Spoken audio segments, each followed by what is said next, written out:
ബന്ധങ്ങൾ വലുതാ ദൈവമക്കളെ. അത് ഉടച്ച് കളയല്ലേ, അത് തകർത്ത് കളയല്ലേ, അത് വലുതാണെന്നേ. അത് അനുഭവിച്ചവർക്കായി ഞാൻ ദൈവത്തെ വാഴ്ത്തുകയാണ്. എല്ലാ മാനസിക പ്രയാസങ്ങളോ എല്ലാ മാനസിക ബുദ്ധിമുട്ടുകളോ നാളെ നേരം വെൽക്കുമ്പോൾ വെക്കരുത്. നാളെ വരുന്ന അഭിഷിക്തൻ ആരെന്ന് എനിക്കറിയില്ല. ആ ദൈവദാസൻ ഈ പുൽപിറ്റിലോട്ട് കയറുമ്പോൾ ഈ ആലയത്തിനകത്ത് അസാധാരണമായ ദൈവ സാന്നിധ്യം ചലിക്കണോ, അസാധാരണമായ ദൈവമഹത്വം ചലിക്കണോ. അത് സംഭവിക്കണമെങ്കിൽ ഒരു കാര്യം സംഭവിച്ചേ പറ്റൂ. ഈ രാത്രി ഇതിന്റെ നടുവിൽ രമ്യപ്പെടണം. പെന്തക്കോസ്ത് സഭ നന്നാകണമെങ്കിൽ, പെന്തക്കോസ്ത് സഭ അനുഗ്രഹിക്കപ്പെടണമെങ്കിൽ ഒരൊറ്റ ദൂത് പറയുക, നിങ്ങളുടെ ഹൃദയ നിലവാരം മാറണം. ലേഖനം 1-ാം അധ്യായം അതിന്റെ 23-ാമത്തെ ക്രൂശിക്കപ്പെട്ട ക്രിസ്തുവിനെ പ്രസംഗിക്കുന്നു. ഞങ്ങളോ ക്രൂശിക്കപ്പെട്ട ക്രിസ്തുവിനെ പ്രസംഗിക്കുന്നു. അടുത്തത് യഹൂദന്മാർക്ക് ഇടർച്ചയും ജാതികൾക്ക് ഭോഷത്വമെങ്കിലും യഹൂദന്മാരാകട്ടെ യവനന്മാരാകട്ടെ വിളിക്കപ്പെട്ട ഏവർക്കും ദൈവശക്തിയും ദൈവജ്ഞാനവുമായ ക്രിസ്തുവിനെ തന്നെ. നമ്മൾ ഇന്ന് രാത്രിയിൽ നമ്മൾ യേശുവിന്റെ ക്രൂശിനെ ഒന്ന് ഉയർത്താൻ പോകുകയാണ്. സന്തോഷമുള്ളവർ ദൈവത്തെ ഒന്ന് സ്തുതിക്കാമോ? കഴിഞ്ഞ പകൽ നമ്മൾ ദൈവത്തെ ശക്തിയോടെ ആരാധിച്ചു. ദൈവവചനം നമ്മൾ കേട്ടു. കർത്താവിനെ ആത്മാവിൽ ആരാധിച്ച് മഹത്വപ്പെടുത്തി. എല്ലാറ്റിനുമായിട്ട് ദൈവത്തിന് നന്ദി പറയുന്നു. ഇന്ന് രാത്രിയിൽ യേശു കർത്താവിൻ്റെ ക്രൂശുമായി ഒന്ന്, അല്ലെങ്കിൽ ആ ക്രൂശിൻ്റെ സാധ്യതകളെ ഒന്ന് ധ്യാനിപ്പാൻ സ്വർഗത്തിലെ ദൈവം നമുക്ക് കൃപ ചെയ്യട്ടെ. ഹല്ലേലൂയ. ദൈവമക്കളെ, കർത്താവിൻ്റെ ദാസനായ അപ്പോസ്തലനായ പൗലോസ് ശ്ലീഹ എഴുതിയ 14 ലേഖനങ്ങളിൽ 2 ലേഖനങ്ങൾ കൊരിന്ത്യ സഭയ്ക്കുള്ള ലേഖനങ്ങളാണ്. 1 കൊരിന്ത്യ സഭ ലേഖനം, 2 കൊരിന്ത്യ ലേഖനം. 2 ലേഖനങ്ങൾ ദൈവസഭയ്ക്ക്, കൊരിന്ത്യ സഭയ്ക്ക് ദൈവം എഴുതി. കൊരിന്ത്യ സഭയ്ക്കാണ് അതിൻ്റെ ഹെഡിങ്. കൊരിന്ത്യ സഭയ്ക്ക് എന്ന പേരാണെങ്കിലും കൊരിന്ത്യ സഭയ്ക്ക് മാത്രമല്ല ആ ലേഖനം എഴുതിയത്. അതിൻ്റെ തലക്കെട്ട് 1-ാമത്തെ വാക്യം ഇങ്ങനെയാണ് പറയുന്നത്: കൊരിന്തിലെ വിശ്വാസികൾ, കണ്ടോ, ദൈവ ഇഷ്ടത്താൽ യേശു ക്രിസ്തുവിന്റെ അപ്പോസ്തലനായി വിളിക്കപ്പെട്ട പൗലോസും സഹോദരനായ സൊസ്തോനോസും കൊരിന്തിലുള്ള ദൈവസഭയ്ക്ക്. 2-ാമത്തെ വാക്യം: ക്രിസ്തുയേശുവിൽ വിശുദ്ധീകരിക്കപ്പെട്ടവരും അവിടെയും ഇവിടെയും. അങ്ങനെയാണെങ്കിൽ അവിടെയും ഇവിടെയും. സ്വതന്ത്രം ചെയ്ത് അവിടെ ഉള്ളവർക്കും ഇവിടെ ഉള്ളവർക്കും കൂടിയ ആ ലേഖനം എഴുതിയത്. ആമേൻ. പൗലോസ് ആ ലേഖനം എഴുതുന്നതിന് മുമ്പ് ആ ലേഖനത്തിന്റെ ഒരു പശ്ചാത്തലം ഒന്ന് പറഞ്ഞിട്ട് ഞാൻ മെസ്സേജിലോട്ട് വരാം. ദൈവമക്കളെ, കൊരിന്ത്യ സഭയ്ക്ക് ലേഖനം പൗലോസ് എഴുതുമ്പോൾ 1, 2, 3, 4, 5, 6 അധ്യായങ്ങൾ പൗലോസ് ആമേൻ അവരൊന്നും ആവശ്യപ്പെട്ടതിൻ്റെ വെളിച്ചത്തിൽ എഴുതിയതല്ല. പകരം ആ സഭയെ കുറിച്ച് പൗലോസ് ചിലത് കേട്ടു. ഒരു സ്വതന്ത്രം പറയാമോ? അങ്ങനെയൊക്കെയുണ്ട്. നല്ല ആത്മീക നേതൃത്വം നിൽക്കുന്ന ദൈവദാസന്മാർ സഭയെക്കുറിച്ച് കേൾക്കുമ്പോൾ ദൈവസഭയ്ക്ക് ചിലത് എഴുതിയൊക്കെ തരും. സ്വതന്ത്രം അല്ലേ? പൗലോസ് ശ്ലീഹ ആ സഭയെ കുറിച്ച് ചിലത് കേട്ടു. 1-ാം അധ്യായത്തിൽ പൗലോസ് എന്താണ് കേട്ടത് അത് വന്നിട്ട് നമുക്കിതിലേക്ക് വരാം. പൗലോസ് കേട്ടത് എന്താണെന്ന് നിങ്ങൾ തിരിച്ചറിയണം. 1-ാം അധ്യായത്തിന്റെ 5, 6, 7 വാക്യങ്ങൾ വായിക്കുമ്പോൾ അവിടെ നമ്മൾ വായിക്കുന്നുണ്ട്, ക്രിസ്തുവിന്റെ സാക്ഷ്യം നിങ്ങളിൽ എന്നുണ്ട്. അപ്പൊ പൗലോസ് ഒന്നാമത് കേട്ടത് ക്രിസ്തുവിന്റെ സാക്ഷ്യം അവരിൽ ഉണ്ട്. ഇനി ഞാനിങ്ങ് പറഞ്ഞു വിടാം കേട്ടോ. ക്രിസ്തുവിന്റെ സാക്ഷ്യം അകത്തുള്ള സഭയാണ്. ഏത് സഭ? കൊരിന്ത്യ സഭ. രണ്ടാമത് കൃപാവരങ്ങൾ എല്ലാം ഓപ്പറേറ്റ് ചെയ്തുകൊണ്ടിരുന്ന ഒരു സഭ. ഒരു കൃപാവരങ്ങൾക്കും കുറവില്ലാത്തൊരു സഭ. ഒന്ന് സ്വതന്ത്രം ചെയ്യാൻ പറ്റുമോ? ആ സഭക്കകത്ത് ഒരാൾ ചെന്നാൽ അടിമുടി വിവേചിക്കും. ഭാഷ വരങ്ങൾ, പ്രവചനത്തിന്റെ ആഴങ്ങൾ എന്ന് വേണ്ട എത്ര കൃപാവരങ്ങൾ ഉണ്ടോ വേദപുസ്തകം പറയുന്നത് സകല കൃപാവരങ്ങളും ഒരുപോലെ ഒന്നിച്ച് ചലിക്കുന്ന, പ്രവർത്തിക്കുന്ന, ഓപ്പറേറ്റ് ചെയ്യുന്ന ഒരു സഭയാണ് കൊരിന്ത് സഭ. ഇനി മൂന്നാമത്തെ ആ സഭയുടെ ഏറ്റവും വലിയ പ്രത്യേകത എന്ന് പറയുന്നത് യേശു ക്രിസ്തുവിന്റെ പ്രത്യക്ഷതയും യേശു കർത്താവിന്റെ മടങ്ങി വരവിലും അവർക്ക് വളരെ പ്രത്യാശയും ഉറപ്പും അതിനുവേണ്ടി കാത്തിരിക്കുന്നവരുമാണ്. ഏത് സഭ? കൊരിന്ത് ദൈവസഭ. ഇനി അടുത്തൊരു വിഷയത്തിനുണ്ട്. ഇങ്ങനെ വായിക്കുന്നു: നിങ്ങൾ ഒരു കൃപാവരത്തിനും കുറവില്ല. താഴ്ത്തോട്ട് വരുമ്പോൾ അവർ കർത്താവിന്റെ പ്രത്യക്ഷതയിൽ, കർത്താവിന്റെ വരവിന് വേണ്ടി വളരെ ആകാംക്ഷയോടെ കാത്തിരിക്കുന്ന ഒരു ദൈവസഭ. ഇപ്പൊ ഇത്രയും കാര്യങ്ങൾ ഞാൻ നല്ല കാര്യങ്ങളിലെ പറഞ്ഞത്. ഇനി അടുത്ത പ്രശ്നം എന്താണെന്നറിയാമോ? അവിടെ വിഭിന്നമായ അഭിപ്രായ വ്യത്യാസമുള്ളവർ ഉണ്ട് എന്ന് ഞാൻ അറിയുന്നു. ഒരു ഹല്ലേലൂയ എന്ന് പറഞ്ഞേ. അപ്പോ സഭയിൽ പ്രശ്നം ഉള്ളത് ഇന്നത്തെ സഭയിൽ മാത്രമല്ല, അന്നത്തെ സഭയിലുണ്ട്. ഒരാള് അവൻ അടൂരിൽ നിന്ന് കൊച്ചിയിലേക്ക്, ഫോർട്ട് കൊച്ചിയിലേക്ക് ട്രാൻസ്ഫർ ആയി വരുന്നു. ട്രാൻസ്ഫർ ആയി വന്നപ്പോൾ ആരോ കൊടുത്ത നമ്പറിൽ എന്നെ വിളിച്ചിട്ട് ചോദിച്ചു, ഞാൻ കൊച്ചിയിലേക്ക് വരിക, ഞാനൊരു പോലീസ് അധികാരിയാ, എനിക്ക് നല്ലൊരു സഭ അവൻ ഏതാ ഭാഷ എന്നെ വിളിച്ചിട്ടാ ചോദിക്കുന്നത്, നല്ലൊരു സഭ, കൊച്ചിയിലേക്കാ പുള്ളി വരുന്നത്, നല്ലൊരു സഭ ഉണ്ടെങ്കിൽ ഒന്ന് എന്നോട് പറഞ്ഞു തരണേ, അഡ്രസ്സ് തരണേ. ഞാൻ അതേ ഫോണിന് ഇങ്ങേ അറ്റത്തുനിന്ന് അങ്ങോട്ട് പറഞ്ഞു, അച്ഛാ എന്നോട് ക്ഷമിക്കണം, അങ്ങനെ ഒരു സഭ ഈ ലോകത്തില്ല. നല്ലൊരു സഭയെ നിങ്ങൾക്ക് കാണിച്ചു തരാൻ പറ്റുമോ? ഇല്ല. നിങ്ങൾ ഏതെങ്കിലും ഒരു നല്ല സഭയിൽ പോകാനാണ് ഇരിക്കുന്നതെങ്കിൽ നിങ്ങളുടെ ഊപ്പാട് വരത്തേ ഉള്ളൂ, നിങ്ങൾ ആയുസിൽ ഒരു സഭയിലും പോകത്തില്ല. അല്ല, മനസ്സിലായില്ലല്ലേ? നല്ല സഭ എന്ന് പറയുന്ന ഒരു സഭ ഈ ലോകത്തില്ല ദൈവമക്കളെ. ഏതാണ് നല്ല സഭയുള്ളത്? നിങ്ങൾ ഫോട്ടോ വെച്ച് വാ, ഡെലിവൻസ് ചർച്ചിലോട്ട് വാ, നല്ല സഭയാണ്. വരുമ്പോഴല്ലേ വിവരം അറിയത്തുള്ളൂ. കാഴ്ച കണ്ടെന്നും നമ്മൾ വിലയിരുത്തരുത്. വലിയ പാമൻ ചർച്ച ഉള്ളത് കൊണ്ടോ, വലിയ ബിൽഡിംഗ് ഉള്ളതുകൊണ്ടോ, കയ്യടിയോ ആരാധനയോ ഡാൻസ്, അവിടെയൊക്കെ ഇഷ്ടം പോലെ പ്രശ്നമുണ്ട്. ഒരു സ്വത്രം പറഞ്ഞേ. പിന്നെ പെട്രാ ചർച്ച നല്ല ചർച്ചാണ്. നിങ്ങൾ നല്ലതാന്ന് പറഞ്ഞിരിക്കുന്നെങ്കിൽ ഞാൻ പറയുന്നത് അത്ര നല്ലതല്ല. പിന്നെ ഇവിടെ ഏത് ചർച്ച നല്ലത്? ഇവിടെ അതും അത്ര നല്ലതൊന്നുമല്ല എന്ന് വെച്ച് ഞാൻ പറയുക, ഈ കർത്താവ് ഇങ്ങനെ പറഞ്ഞു, ഈ വക മീനുകളെല്ലാം കേറിയ വല. അപ്പൊ എല്ലാ വകയും ഇതിനകത്തുണ്ട്.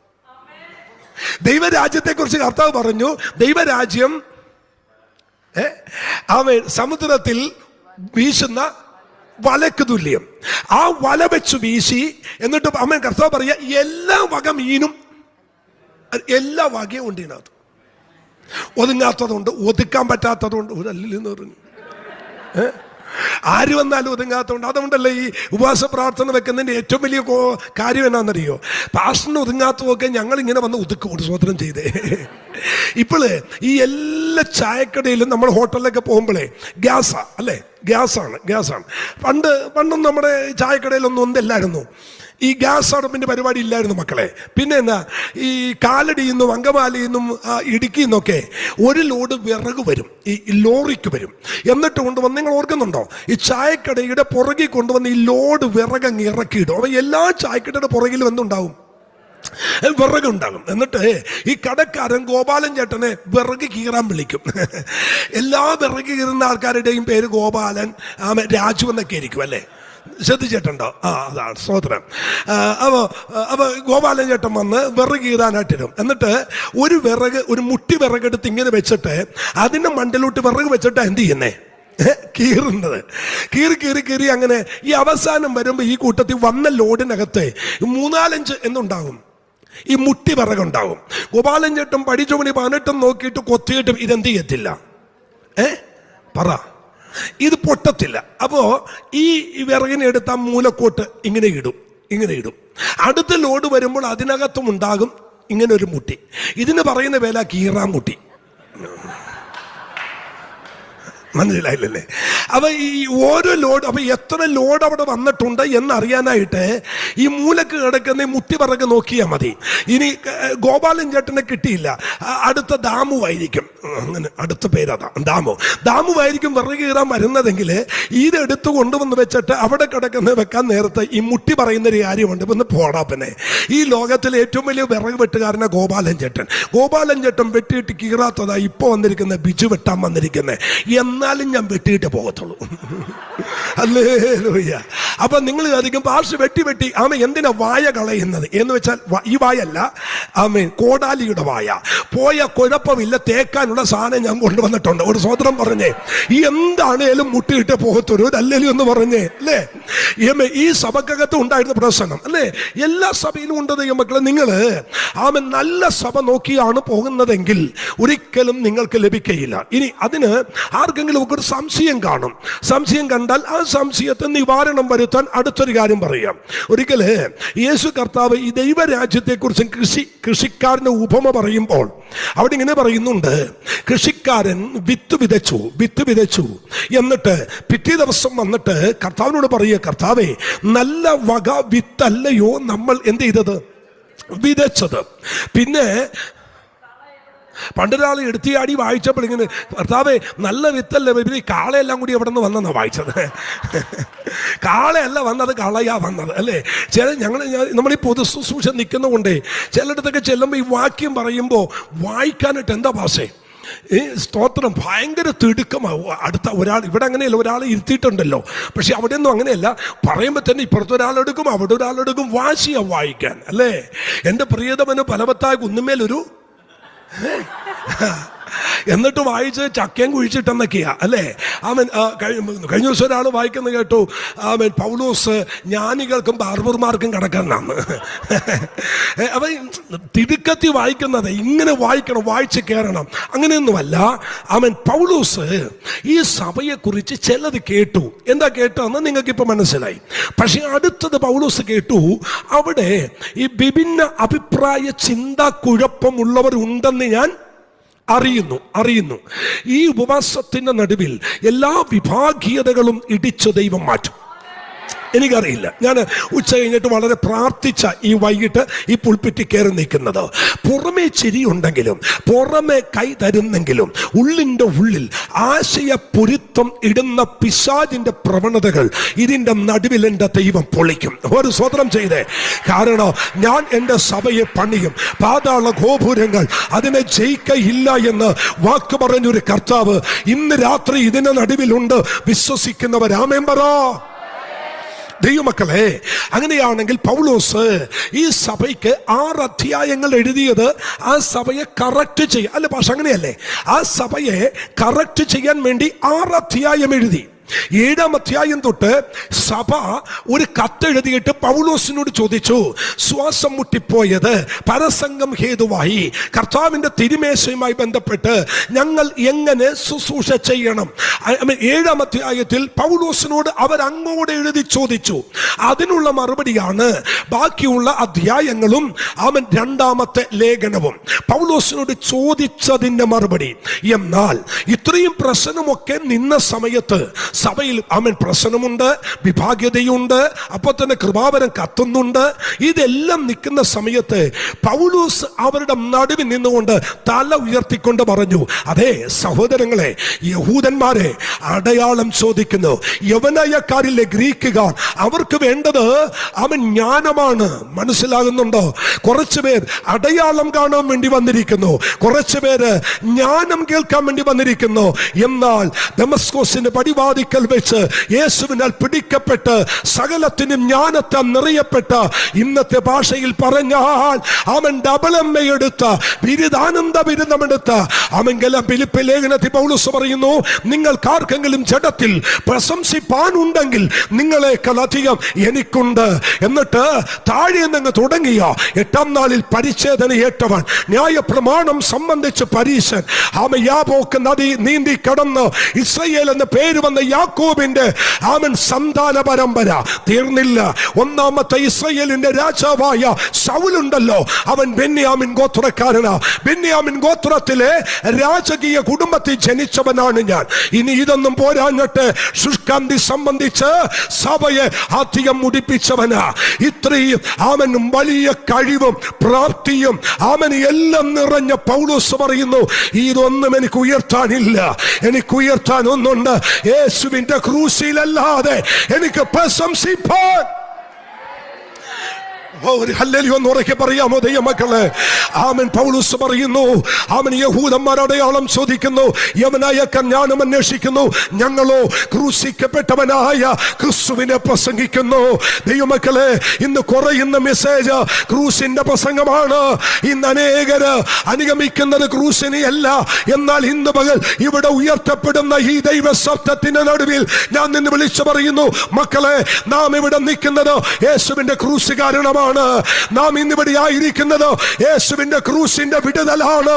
അത് മനസ്സിലാക്കുന്ന എത്ര ദൈവമക്കളുണ്ട്? അവർ ഇന്ന് രാത്രി വേളയിൽ കരമടിച്ച ദൈവത്തിന് നന്ദി പറഞ്ഞേ. ഹല്ലേലൂയ. ഞാൻ അല്പം ശാന്തമായി ആരംഭ സമയത്ത് ഇങ്ങനെ ഒന്ന് കടന്നു വരാൻ പോകുക. കർത്താവിന് നിങ്ങളോട് ഓരോരുത്തരോടും വ്യക്തിപരമായി സംസാരിക്കാനുണ്ട്. ദൈവമക്കളെ, എന്താണ് ക്രൂസ്? ഞാൻ ഇന്ന് പ്രസംഗിക്കുന്നത് ആമേൻ സ്തോത്രം ഗൊൽഗോഥ മലയിൽ. നിങ്ങൾക്കറിയാം, ഗെത്സമനയിൽ നിന്നും ഗബഥയിലേക്ക്, ഗബഥയിൽ നിന്നും ഗൊൽഗോഥയിലേക്ക്. ഗെത്സമന തോട്ടം എന്ന് പറയുന്നത് ആമേൻ ഇസ്രായേലിന്റെ കിഴക്ക് ഭാഗത്തായിട്ടാണ്. കിഴക്ക് പണമേ ആയിരിക്കുന്ന തോട്ടത്തിൽ നിന്നും രാത്രി പ്രാർത്ഥിക്കുന്ന തമ്പുരാൻ അവിടുന്ന് കൈയിൽ ചങ്ങലയിട്ട് കഴുത്തിൽ ഒരു റിങ്ങിട്ട് പുറകിൽ ആമൻ ചങ്ങല ധരിപ്പിച്ച് കാലിൽ ആമൻ കൊളുത്തിരിക്കുന്ന ചങ്ങല ഒരടി മാത്രം കാലകത്തി വെക്കാൻ പറ്റുന്ന പരുവത്തിൽ ചങ്ങലയിട്ട് പൂട്ടി ഗെത്സമനയിൽ നിന്നും യേശുവിനെ അവർ കൊണ്ടുവരികയാണ്. എവിടേക്ക് കൊണ്ടുവരുന്നത്? കിഴക്ക് നിൽക്കുന്ന തോട്ടത്തിൽ നിന്നും ആമൻ ഏകദേശം ആമൻ തെക്കായി നിൽക്കുന്ന ഒരു വലിയ കൊട്ടാരമുണ്ട്. അത് ആമൻ സ്തോത്രം പീലാത്തോസിന്റെ കൽത്തളമാണ്.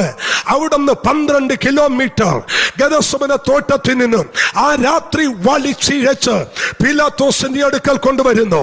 പീലാത്തോസിന്റെ അടുക്കൽ കൊണ്ടുവന്നിട്ട് ഇവനെ ക്രൂശിക്കേണ്ടതിന് കാര്യങ്ങൾ മെനയുന്നു. പറയുന്ന കൂട്ടത്തിൽ ആരോ പറയുന്നു ഇവൻ ഗലീലക്കാരനാണ്. ഗലീല എന്ന് കേട്ട ഉടനെ പീലാത്തോസ് പറയുന്നു, ഞാനല്ല ഇവന് ന്യായവിധി നടത്തേണ്ടത്. ഗലീലയുടെ പ്രവശി മുഴുവൻ ഹേരോദാവിന്റെ അധീനതയിലാണ്. ഹേരോദാവിന്റെ അധീനതയിലുള്ള ഈ ആമൻ ഗലീലക്കാരനായി ഇവനെ എനിക്ക് ന്യായവിധി നടത്താൻ കഴിയത്തില്ല. ഗലീല വടക്കും യഹൂദിയ തെക്കുമാണ്. അതുകൊണ്ട് അന്ന് രാത്രി സഹോദരങ്ങളെ ആമൻ 12 കിലോമീറ്റർ വലിച്ചിഴച്ച് പീലാത്തോസിനെ കളത്തള കൊണ്ടുവന്ന യേശുവിനെ അവിടെ അവർ വടക്കോട്ട് വിട്ടു. അറിയണോ നിങ്ങൾക്ക്? വണ്ടിക്കകത്തോ കഴുതക്കുട്ടിയുടെ പുറത്തോ അല്ല വാഹനമേറ്റി കൊണ്ടുപോയത്.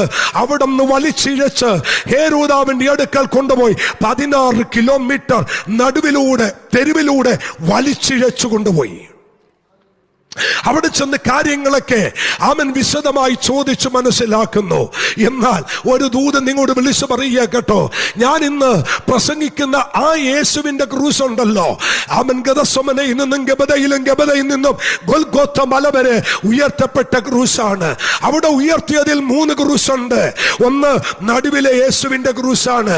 ഇരുവശവും ലൂക്കോസ് പറയുന്നു ദുഷ്പ്രവർത്തിക്കാരെ തൂക്കിയ ക്രൂസ്.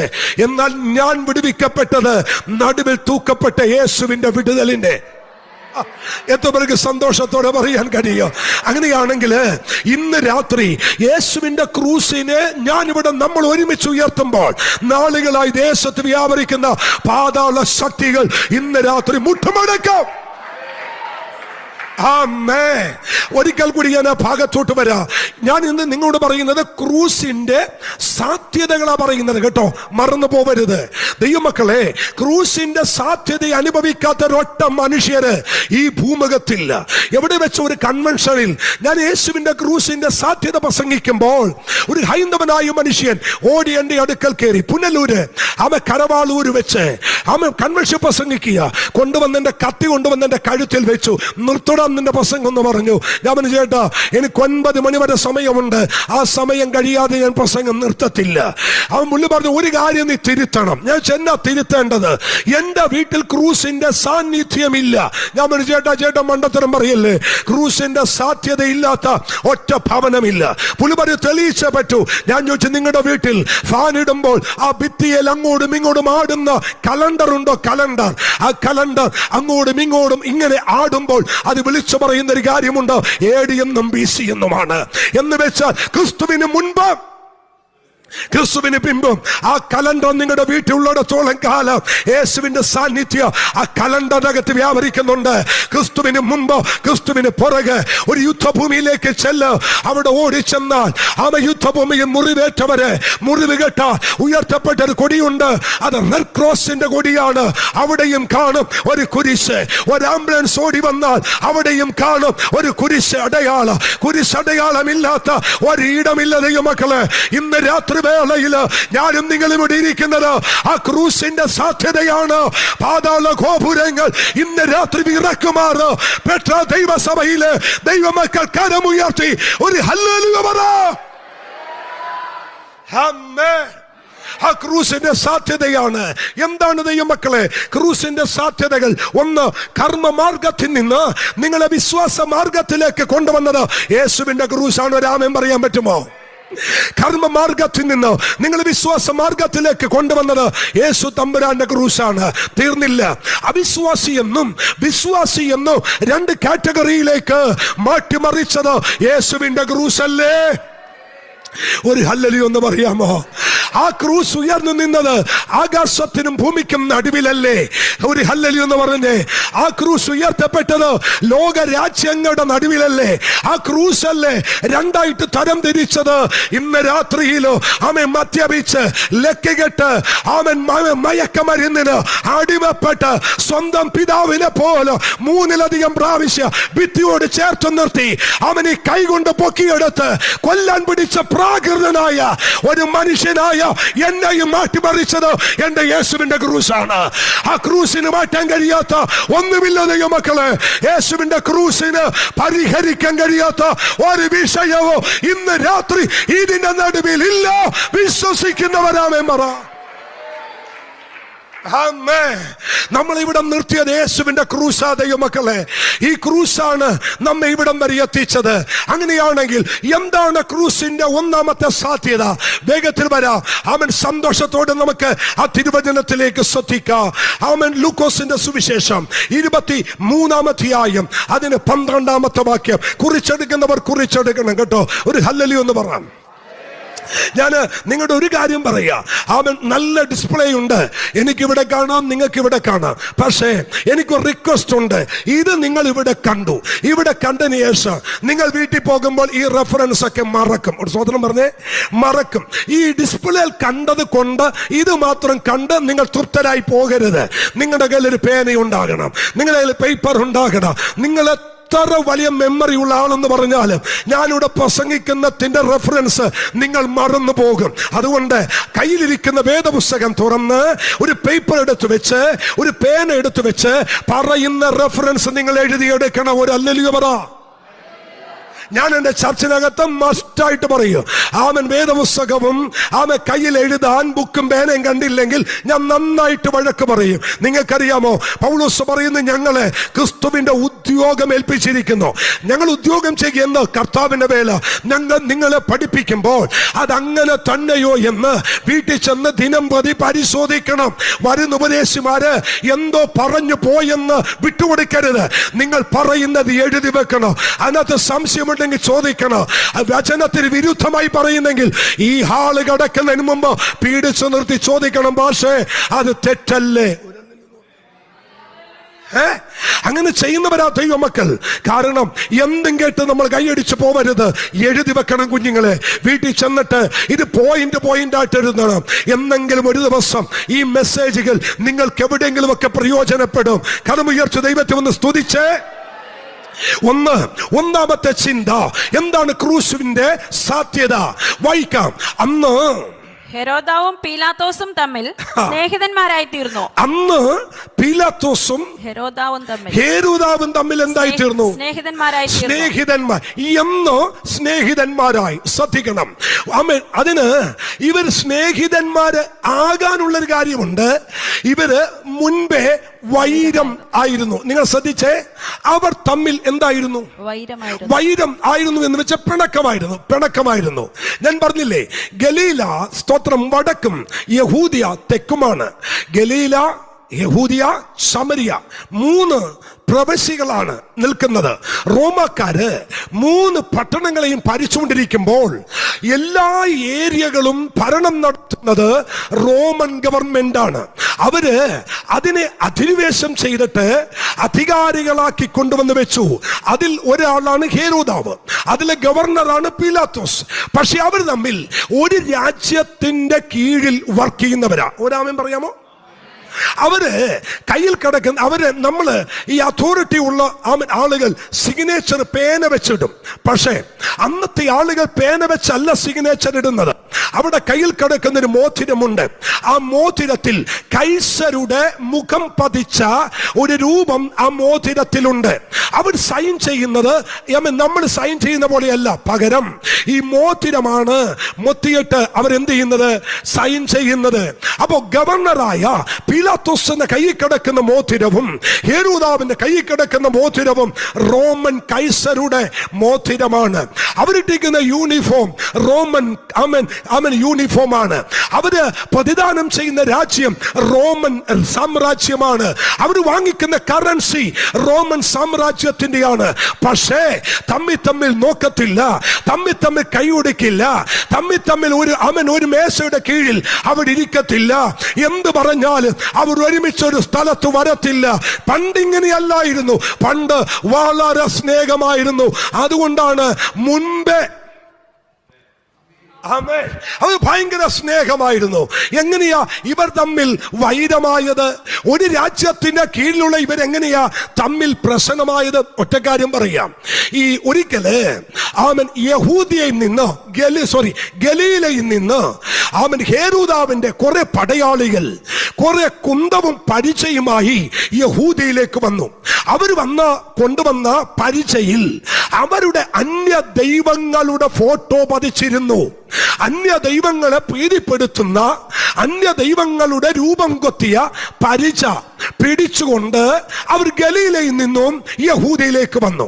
നമുക്കറിയാം, യഹൂദൻ ലോകത്തിൽ വെച്ച് ഏറ്റവും വലിയ ഓർത്തഡോക്സ് മതം എന്ന് പറയുന്നത് യഹൂദന്മാരാണ്, ഇസ്രായേലാണ്. അവർക്ക് വിഗ്രഹാരാധന ഒട്ടും ഇഷ്ടമല്ല. വിഗ്രഹാരാധന അവർക്ക് വെറുപ്പാണ്. ഇങ്ങനെ ഗലീലയിൽ നിന്ന് യഹൂദയിലേക്ക് ഈ കൊണ്ടുവന്ന പരിചയിൽ അവരുടെ ദൈവത്തെ കൊത്തിവെച്ചത് കൊണ്ട് യഹൂദന്മാർക്ക് ഇഷ്ടമല്ലാതെയായി. യഹൂദന്മാർ അതിനെ എതിർത്തത് നിമിത്തം ഒരു കലഹമുണ്ടായി. ആ കലഹത്തിന്റെ നടുവിലേക്ക് റോമൻ ഗവർണറായ പീലാത്തോസ് തന്റെ പട്ടാളത്തെ ഇറക്കി അടിച്ചു. അടിയെന്ന് പറയുന്നത് വലിയ കലക്കമായി മാറി. യെരുശലേമിൽ ഇന്ന് വരെ ഉണ്ടാകാത്തതുപോലെ വലിയ കലക്കമുണ്ടായി. ഈ കലക്കത്തിന്റെ നടുവിൽ കുറെ യഹൂദന്മാര് ഓടി ആലയത്തിനകത്തോട്ട് കയറി. ഗലീലെന്ന് വന്നവരും ഓടി ആലയത്തിനകത്ത് കയറി. കുറച്ചു കഴിഞ്ഞപ്പോൾ ആടിനെ യാഗം കഴിക്കുന്ന പരിശുദ്ധമായ ആരാധനാലയത്തിനകത്ത് യഹൂദന്മാരുടെയും ഗലീലക്കാരുടെയും റോമക്കാരുടെയും ഒക്കെ ചോര ഒഴുകാൻ തുടങ്ങി. നിങ്ങൾ കേട്ടിട്ടുണ്ടോ? നിങ്ങളുടെ ഇരിപ്പ് കണ്ടിട്ട് ഒരു സംശയം പോലെ തോന്നുന്നു. എന്നാൽ എനിക്കൊരു വാക്യം തന്നാലേ പറ്റത്തുള്ളൂ. വായിക്കാം. ലൂക്കോസിന്റെ സുവിശേഷം 13-ാം അധ്യായം 1-ാമത്തെ വാക്യം. ആ സംശയം അങ്ങ് തീർത്തേക്കാം. ഇത് ഉണ്ടോന്നറിയാനാ. വായിച്ചോ. ആ സമയത്ത് തന്നെ അവിടെ ഉണ്ടായിരുന്ന ചിലർ പീലാത്തോസ് ചില ഗലീലക്കാരുടെ ചോര അവരുടെ യാഗങ്ങളോട് കലർത്തിയ വർത്തമാനം അവനോട് അറിയിച്ചു. എന്ന് വെച്ചാൽ ഇതാ സംഭവം. ഒരേ ഭരണത്തിന് കീഴിൽ നിൽക്കുന്നവരാണെങ്കിലും ഹെരോദാവ് ഒരൽപ്പം തന്റെ ഇടം കാണിച്ചു. പക്ഷെ പീലാത്തോസ് വിട്ടുകൊടുത്തില്ല. കേറി അങ്ങ് അടിച്ചു. ആടികൊണ്ട് സുരക്ഷിതമായി ഓടിക്കേറിയത് യെരുശലേം ദൈവാലയത്തിനകത്ത്. ദൈവാലയത്തിന്റെ യാഗം ഗലീലക്കാരുടെ ചോര വീണു. യാഗപീഠത്തിലെ ആടിന്റെ യാഗം കലർത്തി അവർ യാഗം നടത്തിയപ്പോൾ ഗലീലക്കാരുടെ ചോരയും യാഗപീഠത്തിൽ കൂടി ഒഴുകി. ആരാധനാലയം അശുദ്ധമായി മാറി.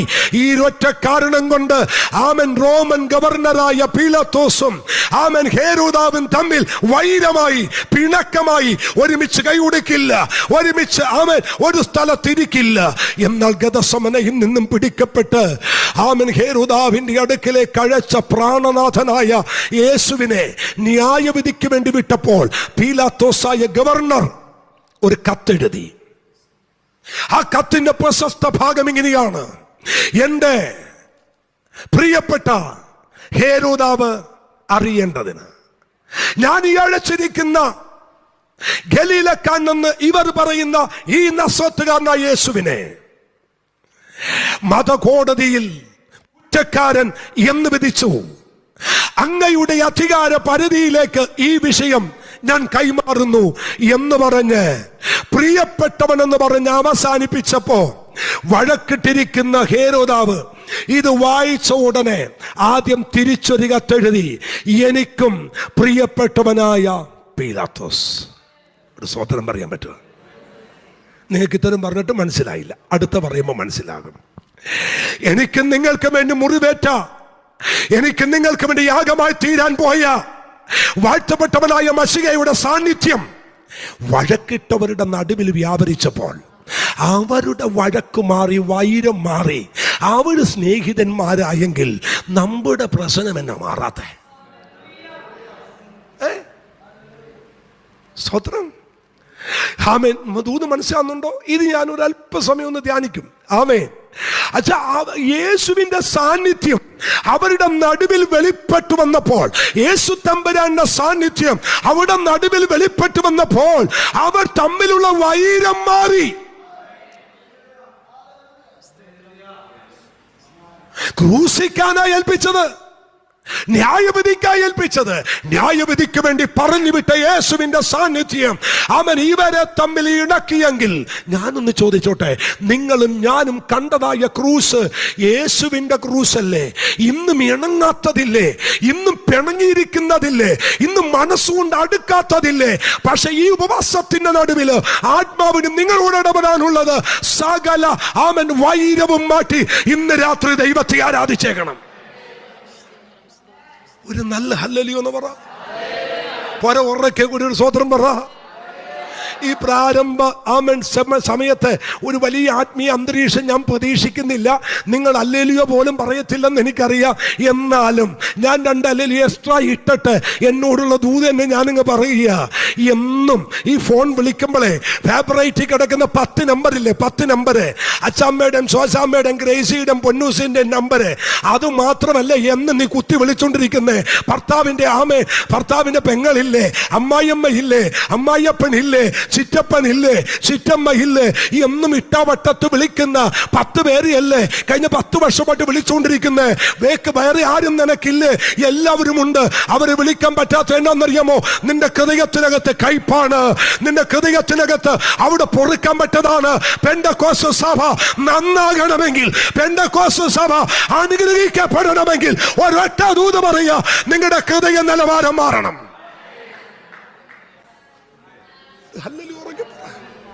ക്ഷമിക്കപ്പെട്ട ഇന്ന് വരെ വിളിക്കാത്തതിനെ ഇന്ന് രാത്രി വിളിക്കണം.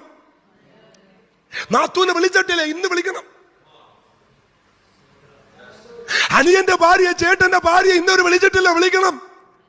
അപ്പന്റെ ആമൻ സ്തോത്ര, അപ്പന്റെ അനിയന്മാരെ സഹോദരന്മാരെ വിളിച്ചിട്ടില്ല, വിളിക്കണം. ഈ പുസ്തകം നിങ്ങൾ എടുത്തത് നിമിത്തം, യേശുവിന്റെ സാന്നിധ്യം അനുഭവിക്കുന്ന നിമിത്തം എന്നിലും നിങ്ങളിൽ നടക്കേണ്ട ഒന്നാമത്തെ ക്രിയ നിരപ്പാണ്. ദൈവമക്കളെ, ഈ രാത്രി ഒരൊറ്റ ദൂത് പറയുക. ഞാൻ കഴിഞ്ഞ പ്രാവശ്യം വന്നപ്പോ പറഞ്ഞു, ആമൻ, രാത്രി 1:30 മണിക്ക് സ്നാനപ്പെട്ട ആരെങ്കിലും ഇതിനകത്തുണ്ടെങ്കിൽ നിങ്ങൾ കൈപോക്ക്. ഇല്ല, രാത്രി 1:30 മണിക്ക് സ്നാനപ്പെട്ടവനാ ഞാൻ. എനിക്ക് 8 ചേട്ടന്മാരുണ്ട്, ഞാൻ 10ാമത്തവനാ. എന്നെ വിഴുങ്ങാൻ പറ്റിയ തടിമാടന്മാരായ 8 ചേട്ടന്മാരുണ്ട്. സ്നാനത്തിന്റെ അന്ന് സ്നാനപ്പെടാൻ കെട്ടി നിറച്ചു വെച്ച വാട്ടർ ടാങ്ക് അവന്മാരെ അടിച്ചു പൊളിച്ചു. എടാ, അമ്മ ഇല്ലാത്തവരുടെ കൂടെ പെന്തക്കോസ്തിൽ പോയി മുങ്ങിയാൽ നിന്നെ ഞങ്ങൾ കൊല്ലുമെന്ന് പറഞ്ഞു. ആടി തുടങ്ങി. രാവിലെ 10 മണിക്ക് സ്നാനം, 7 മണിക്ക് മുറ്റത്തിട്ട് തല്ലി വലിച്ചുകൊണ്ട് നടന്നു. ഒരുത്തൻ ഇവിടെ ഇട്ടിരിക്കുന്നു, മറ്റവൻ അവിടെ ഇട്ടിരിക്കുന്നു. എന്നെ കഴുത്തിന് പിടിച്ച് എന്റെ വീടിന് മുറ്റത്തൂടി വലിച്ചുകൊണ്ട് നടന്നു. എന്നിട്ട് ചോദിച്ചു, നീ സ്നാനപ്പെടുമല്ലേ? നീ പെന്തക്കോസ്തിൽ പോകുമല്ലേ? നീ കൈകൂട്ടാൻ പോകുമല്ലേ? നീ അമ്മയില്ലാത്തൂടെ പോകുമല്ലേ? ചവിട്ടുന്നതിനിടയിൽ ഞാൻ വിളിച്ചു പറഞ്ഞു, ജീവിക്കുന്നെങ്കിൽ യേശുവിന് വേണ്ടി, ജീവിക്കുന്നെങ്കിൽ യേശുവിന് വേണ്ടി. എന്റെ അമ്മ വന്നവരെ പിടിച്ചു. അമ്മയെ അവർ തൊഴിച്ച് താഴെയിട്ടു. അമ്മ ചെന്ന് ഒരു കല്ലിൽ തലയടിച്ചു. തലയിൽ നിന്ന് ചോര ചീറ്റാൻ തുടങ്ങി. അയൽവക്കക്കാരെടുത്ത് അമ്മയെ ഹോസ്പിറ്റലിൽ അഡ്മിറ്റ് ചെയ്തു. നിങ്ങൾക്കറിയാമോ, സ്നാനത്തിന്റെ ദിവസം ഭയാനകമായിരുന്നു എന്റെ വീടിന്റെ അന്തർഭാഗം. ഓടി ജോഷ് പാസ്റ്ററുടെ ചെന്നു. ചെന്നിട്ട് പറഞ്ഞു, ഞങ്ങളുടെ അനിയനെ നീ മുക്കിയാൽ കൊന്നുകളെന്ന് പറഞ്ഞു. അരയിൽ 3-4 പേരും കൂടി കത്തിയും വെച്ച് ഈ ചേട്ടന്മാർ ചെന്നിട്ട് പറഞ്ഞു, ഞങ്ങളുടെ അനുജനെ മുക്കിയാൽ നിന്നെ കൊല്ലും. പാസ്റ്റർ പറഞ്ഞു, നിങ്ങളുടെ അനിയനെ ഞങ്ങൾക്ക് വേണ്ട. സ്നാനപ്പെടുത്താൻ അന്ന് ജോഷി പാസ്റ്റർ ഓർഡിനേഷൻ ഇല്ല. പാസ്റ്ററിനെ എന്നെ സ്നാനപ്പെടുത്താൻ തിരുവല്ലയിൽ നിന്ന് ചിങ്ങവനത്ത് നിന്ന് പാസ്റ്റർ ടി എൻ ഗുരുള വന്ന് താഴോട്ട് ബസ്സിനിറങ്ങി. ആ പാസ്റ്ററെ അതേ ബസ്സിൽ കയറ്റി തിരിച്ചു വിട്ടു.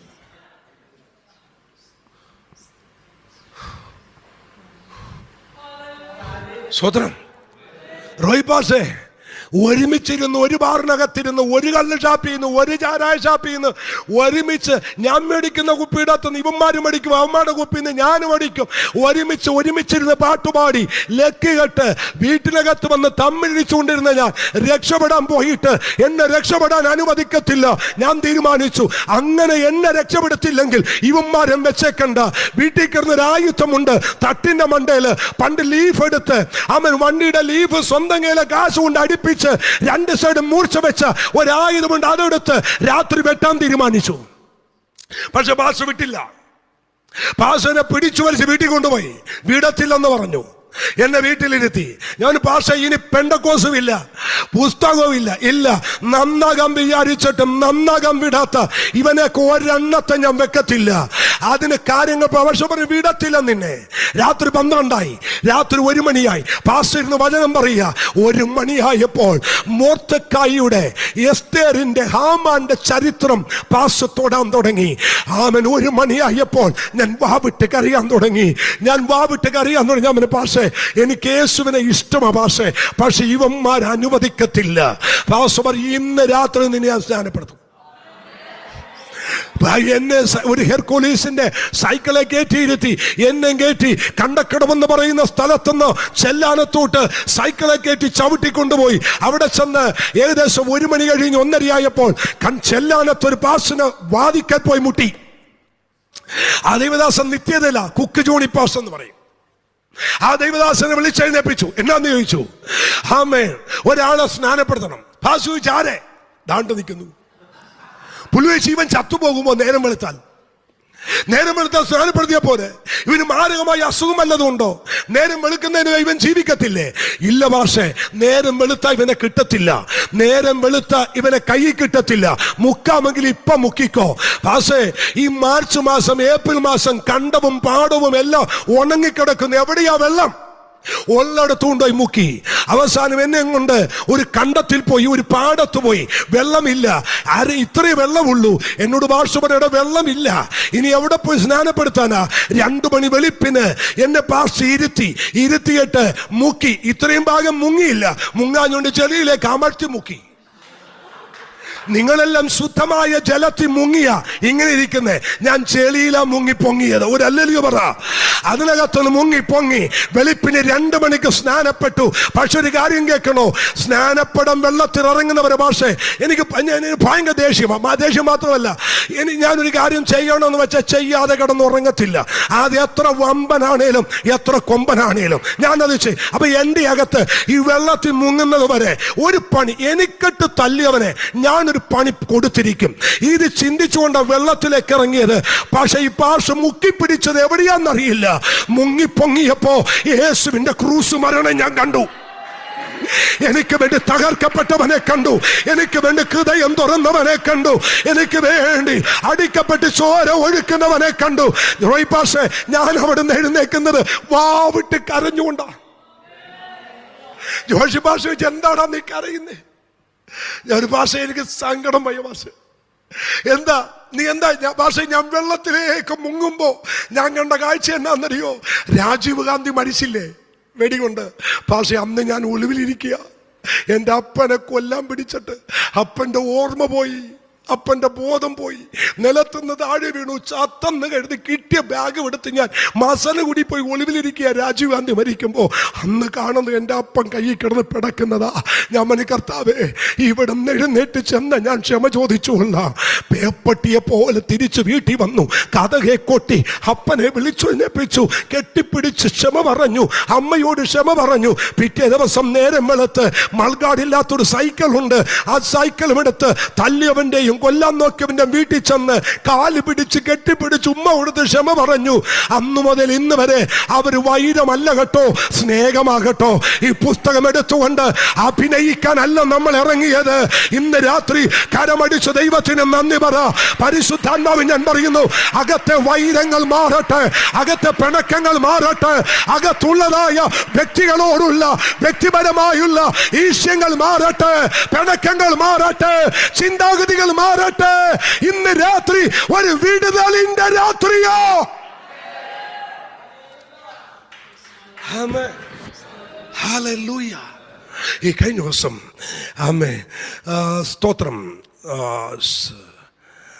ഒരു അഭിഷേകൻ, ഞാൻ പേര് പറയുന്നില്ല, ലിവർപൂളിൽ വെച്ച് ഒരു മെഗാ ക്രൂസൈഡ് നടക്കുക. ആ ക്രൂസൈഡ് നടക്കുന്ന സമയത്ത് ആ മീറ്റിങ്ങിൽ കൃപയാ ഞാനുമുണ്ട്. ആയിരക്കണക്കിന് ആളുകൾ പങ്കെടുക്കുന്ന ഒരു മീറ്റിംഗാണ്. ആ മീറ്റിങ്ങിൽ ഞാൻ അവിടെ ഏറ്റവും ഫ്രണ്ടിലുണ്ട്. ആ ദൈവദാസൻ ഒരു സഹോദരി വിളിച്ചിട്ട് പറഞ്ഞു, ആമേൻ, നീ ഇന്ന് സൗഖ്യമാകും. എന്താ?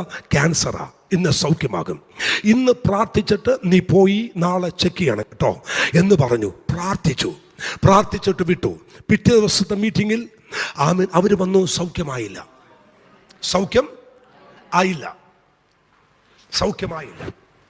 അവർ വന്നിട്ട് പറഞ്ഞു, ഞങ്ങൾ ചെക്ക് ചെയ്തു, സൗഖ്യമായില്ല.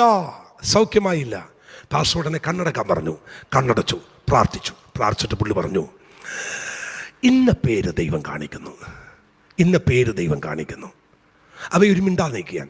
ഇന്ന സ്ഥലത്ത് ഇന്നവൻ പാർക്കുന്നു. ആ മക്കളുടെ പേര്, അഡ്രസ് എല്ലാം അങ്ങ് പറഞ്ഞു. ആരാന്ന് ചോദിച്ചു. എൻ്റെ ഭർത്താവിൻ്റെ അനുജന. അവനോട് ക്ഷമിച്ചാലേ ഈ രോഗം സൗഖ്യമാവും. ഞാൻ നോക്കുമ്പോൾ അടിച്ചു തല്ലി താഴെ വീണു. ഇവർ വാവിട്ട് കരയാൻ തുടങ്ങി. പുള്ളിക്കാരത്തി പറഞ്ഞു, ഫോണുണ്ടോ? പാസ്റ്റർ പറഞ്ഞു, ഫോണുണ്ടോ? ഉണ്ട്. ഇപ്പൊ തന്നെ വിളിക്കാൻ പറഞ്ഞു. ആ മീറ്റിംഗ് നടുവിൽ വെച്ച് വിളിച്ചു. അവർ USA വിളിച്ചു. സ്പീക്കറിടാൻ പറഞ്ഞു. വിളിച്ചു. അവരവിടെ നിന്ന് എടുത്ത മാത്രയിൽ ചേച്ചി എന്ന് പറഞ്ഞു ഉറക്കി വിളി. കാരണം വർഷങ്ങളായി വിളിച്ചിട്ട് ചേച്ചി. അവൻ എവിടെയാ? ഞാനൊരു മീറ്റിങ്ങിന്റെ നടുവിലാ. എന്തു പറ്റി? ഇപ്പൊ വിളിക്ക. മോനെ, നിനക്കറിയാലോ ഞാൻ രോഗിയാന്ന്. പരിശുദ്ധാത്മ പറഞ്ഞു നിന്നോട് എനിക്ക് കയ്പുണ്ട്. അപ്പൊ അവൻ പറയാ, ചേച്ചി വിളിച്ചിട്ട് എത്ര വർഷമായെന്ന് ഓർക്കുന്നുണ്ടോ? ഉണ്ട് മോനെ. എടാ, എന്നോട് ക്ഷമിക്കടാ. പറഞ്ഞതും ഭാഷ ഭൂതമളകാൻ തുടങ്ങി. ഇത് പറഞ്ഞതും ഭൂതമളകാൻ തുടങ്ങി. അടിച്ച് കസേരയൊക്കെ തെറിപ്പിച്ച് ഞാൻ ദൃക്സാക്ഷിയാണ്. അന്ന് എനിക്ക് മനസ്സിലായി പല രോഗങ്ങളും സൗഖ്യമാകാത്തതിന്റെ കാരണം ക്ഷമിക്കപ്പെടാത്തത് കൊണ്ടാണ്. പലതിന്റെ കുടുംബത്തിനകത്ത് വിടുതൽ നടക്കാത്തത് ക്ഷമിക്കപ്പെടാത്തത് കൊണ്ടാണ്. ഞാൻ ഇന്ന് രാത്രി ഒറ്റ ദൂത പറയാ, ഇന്റർനാഷണൽ മിനിസ്ട്രി ചെയ്യുന്ന ഒരഭിഷിക്തം വന്ന് നിന്റെ തല കൈവച്ചാലും ആ കെട്ടഴിയത്തില്ല. ആ കെട്ടഴിയണമെങ്കിൽ ഇന്ന് 2 വാക്ക് നീ പറയണം. ഫോൺ ചെയ്ത് പറയണമെങ്കിൽ ഫോൺ ചെയ്ത് പറയണം. പോയി പറയണമെങ്കിൽ പോയി പറയണം. എന്ത് പറയണം? എന്നോട് ദയവായി ക്ഷമിക്ക, കർത്താവിന്റെ നാമം ചൊല്ലി ക്ഷമിക്ക. നിങ്ങൾ പറയുന്നുണ്ട്, അവൻ ഞാൻ അവരോടൊന്നും ചെയ്തിട്ടില്ല, അവർ എന്നോട് ചെയ്തു. ബൈബിൾ പറയുന്നു, നീ യാഗപീഠത്തിൽ വരുമ്പോൾ നിനക്ക് തോന്നിയാൽ നീ ചെന്ന് ക്ഷമ പറയണം. പക്ഷേ ഇതിനകത്ത് ശക്തമായ വിടുതൽ നടക്കാനുണ്ട്. ഈ ചർച്ച ഈ പട്ടണത്തിൽ അനുഗ്രഹിക്കപ്പെടാനുണ്ട്. പക്ഷെ പരിശുദ്ധാത്മാവ് പോരാ. സൈന്യങ്ങളുടെ യഹോവ പറയുന്നു, ഉള്ളിൽ തുമ്മിൽ അകത്തളത്തിൽ തമ്മിൽ അവൻ ചേരാത്ത ചിലതുണ്ട്. അവൻ തമ്മിൽ ക്ഷമിക്കപ്പെടാത്ത ചിലതുണ്ട്. ദൈവവൈതല് ഇന്ന് രാത്രി വേളയിൽ അപ്പുറഞ്ചട്ടയെല്ലാം വലിച്ചു കീറ്. എന്നിട്ട് നിങ്ങൾ എത്ര പദവിയിലിരിക്കുന്നവനാണെങ്കിലോ തമ്പുരാനേക്കാൾ വലിയവനല്ല എന്ന് നിങ്ങൾക്ക് തോന്നുന്നെങ്കിൽ 2 വാക്ക് ഈ മീറ്റിംഗ് കഴിയുമ്പോൾ നിങ്ങൾ വിളിച്ചു പറയണം, ദൈവനാമത്തിൽ എന്നോട് ക്ഷമിക്ക. ആമേൻ. എവിടെയാ വിടുതൽ നടക്കുന്നത്? എവിടെയാ സംഭവം നടക്കുന്നത്? എവിടെയാ അത്ഭുതം നടക്കുന്നത്? ഞാൻ പറയാ, എൻ്റെ സ്തോത്രം, എൻ്റെ പേഴ്സ് മുഴുവൻ കാലിയായി. ആമേൻ. ഒരുപാട് കാര്യങ്ങൾ എനിക്ക് ചെയ്യാനുണ്ട്. പേഴ്സ് കാലിയായി. എത്ര പ്രാർത്ഥിച്ചിട്ടും എത്ര ആരാധിച്ചിട്ടും എൻ്റെ സാമ്പത്തികമായി വിടുതൽ നടക്കുന്നില്ല. ഒരിക്കൽ ഞാൻ ഇവിടെ തൊട്ടടുത്ത്, ഇതിൻ്റെ തൊട്ട് അപ്പുറത്ത് മാറി ഒരു വീട്, ആമേൻ, കൃപയാൽ വർഷങ്ങളായിട്ട് ഉണ്ട്. ഞാൻ അവിടെ ഇരുന്ന തിങ്കളാഴ്ച പ്രാർത്ഥിക്കുന്നത്. എല്ലാ തിങ്കളാഴ്ചയും രാവിലെ ഞാൻ ആ മുറിക്കകത്തോട്ട് കയറും. തിങ്കൾ പകലും തിങ്കൾ രാത്രി അവിടെ ഇരിക്കും. ചൊവ്വാഴ്ച അവിടെ നിന്ന് ഞാൻ മീറ്റിങ്ങിന് പോകും. ഇവിടെ തൊട്ടടുത്ത് വർഷങ്ങളായി. ആമേൻ. അവിടെ എൻ്റെ പ്രാർത്ഥന സ്ഥലം. ആമേൻ. ആരോടും പറയത്തില്ല. ആമേൻ. എൻ്റെ ചർച്ചക്കാർക്ക് പോലും അറിയത്തില്ല. ആമേൻ. അവിടെ ഇരുന്ന് പ്രാർത്ഥിക്കുമ്പോൾ തമ്പുരാൻ പറഞ്ഞു, നിന്റെ സാമ്പത്തിക വിഷയത്തിന്മേൽ വിടുതലില്ലാത്ത എന്നാന്നറിയോ? ജോഷി പാസ്റ്ററിനെ വിളിക്കാൻ പറഞ്ഞു. എന്ന പാസ്റ്റർ വിഷയം? ജോഷി പാസ്റ്റർ ആദ്യം വിദേശത്ത് പോയപ്പോൾ ഇവിടെ നിന്ന് ആലപ്പുഴ പോയി ഞാൻ പാസ്റ്ററിൻ്റെ ചർച്ച് മീറ്റിംഗ് നടത്തും. പാസ്റ്റർ വരുന്നത് വരെ 3 മാസം ഉണ്ടായിരുന്നു. 3 മാസം പോയി മീറ്റിംഗ് നടത്തി. ഞാൻ വിദേശത്ത് പോയപ്പോൾ പാസ്റ്ററോട് പറഞ്ഞു, ഇടയ്ക്കൊന്ന് ചർച്ച് വിസിറ്റ് ചെയ്യണേ. പാസ്റ്റർ കയറിയില്ല. സോദരൻ പാസ്റ്റർ വന്നേയില്ല. ഞാൻ പാസ്റ്റർ വരാഞ്ഞത് പാസ്റ്ററിന് ഞാനൊക്കെ നിൽക്കുന്നതിനേക്കാൾ വളരെ തിരക്കുള്ള മനുഷ്യനാണ്. നമ്മുടെ ആ പഴയ സ്വഭാവമില്ലേ, പഴയ സ്വഭാവം, പെട്ടെന്ന് പിണങ്ങുക, പെട്ടെന്ന് വഴക്കുണ്ടാക്കുക. അതുകൊണ്ട് ഞാൻ എന്ത് ചെയ്യുന്നറിയോ, എൻ്റെ വീട്ടിൽ പറഞ്ഞു, പിന്നെ ഇയാൾ വലിയ ആളല്ലേ.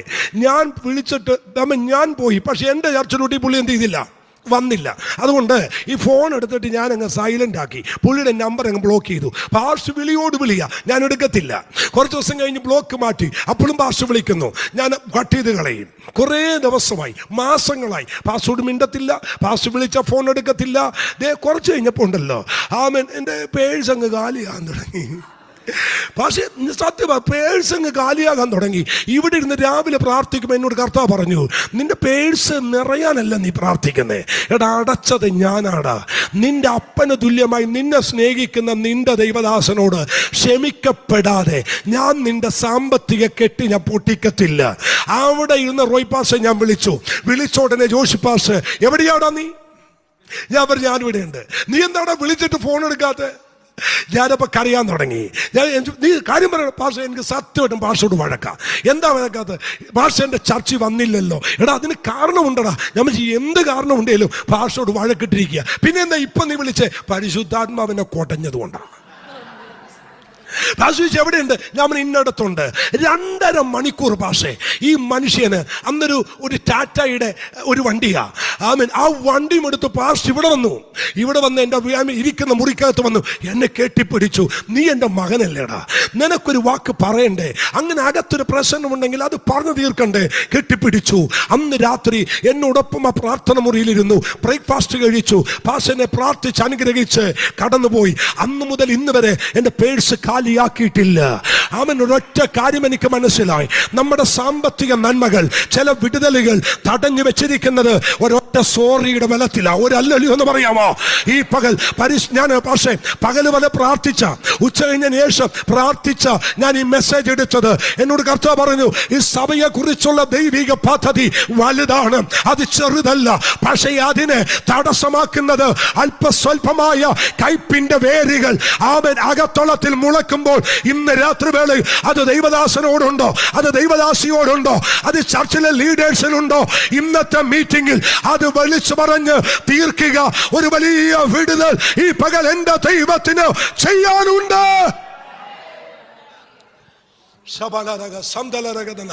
ഈ നമ്മുടെ ചർച്ചിനകത്തൊക്കെ ഈ ദിവസങ്ങളിൽ നടക്കേണ്ടത് ശക്തമായ പരിശുദ്ധാത്മാവിന്റെ വ്യാപാരം.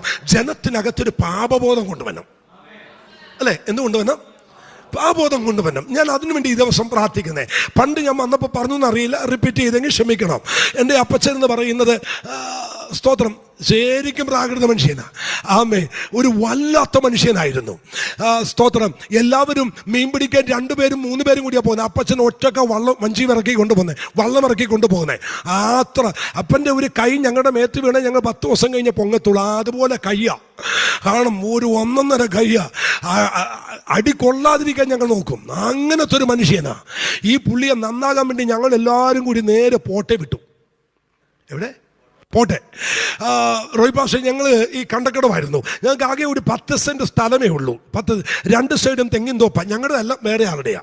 ആമേൻ. 10 സെൻറ്റ് സ്ഥലമേ ഉള്ളൂ. കുറച്ച് നാൾ കഴിഞ്ഞപ്പോഴേ ഈ അപ്പൻ ഒരിക്കലും മതിൽ പണിയത്തില്ല, മതിൽ കെട്ടത്തില്ല. കൈ കാശ് കിട്ടിയാലും മതിൽ പണിയത്തില്ല. എന്നും ഈ കുറ്റിയിട്ട് വേലിയാണ് കിട്ടുന്നേ. അപ്പം ഞാൻ ചോദിച്ചു, ഈ സ്തോത്രം, ഞാൻ കൽപ്പണിക്കാരൻ കൂടിയായിരുന്നു. അപ്പം ടേപ്പൊക്കെ വെച്ച് അളന്ന് നോക്കിയപ്പോഴേ ഒരു 14 സെൻറ്റിനകത്തുണ്ട്. പ്രമാണത്തിലെത്തേ ഉള്ളൂ, 10 ഉള്ളൂ. ഞാൻ ചോദിച്ചു, അപ്പാ ഇതൊരു 14 സെൻറ്റ് അടുത്തുണ്ടല്ലോ, അപ്പം അപ്പം തിന്നാൽ മതി, കുഴി എണ്ണാൻ നിൽക്കണ്ട. അതിൻ്റെ അർത്ഥം എന്നാന്ന്? എല്ലാ പ്രാവശ്യവും ഈ പുള്ളിക്കാരൻ ബെയിൽ കെട്ടുമ്പോൾ കുറ്റി എന്ത് ചെയ്യും?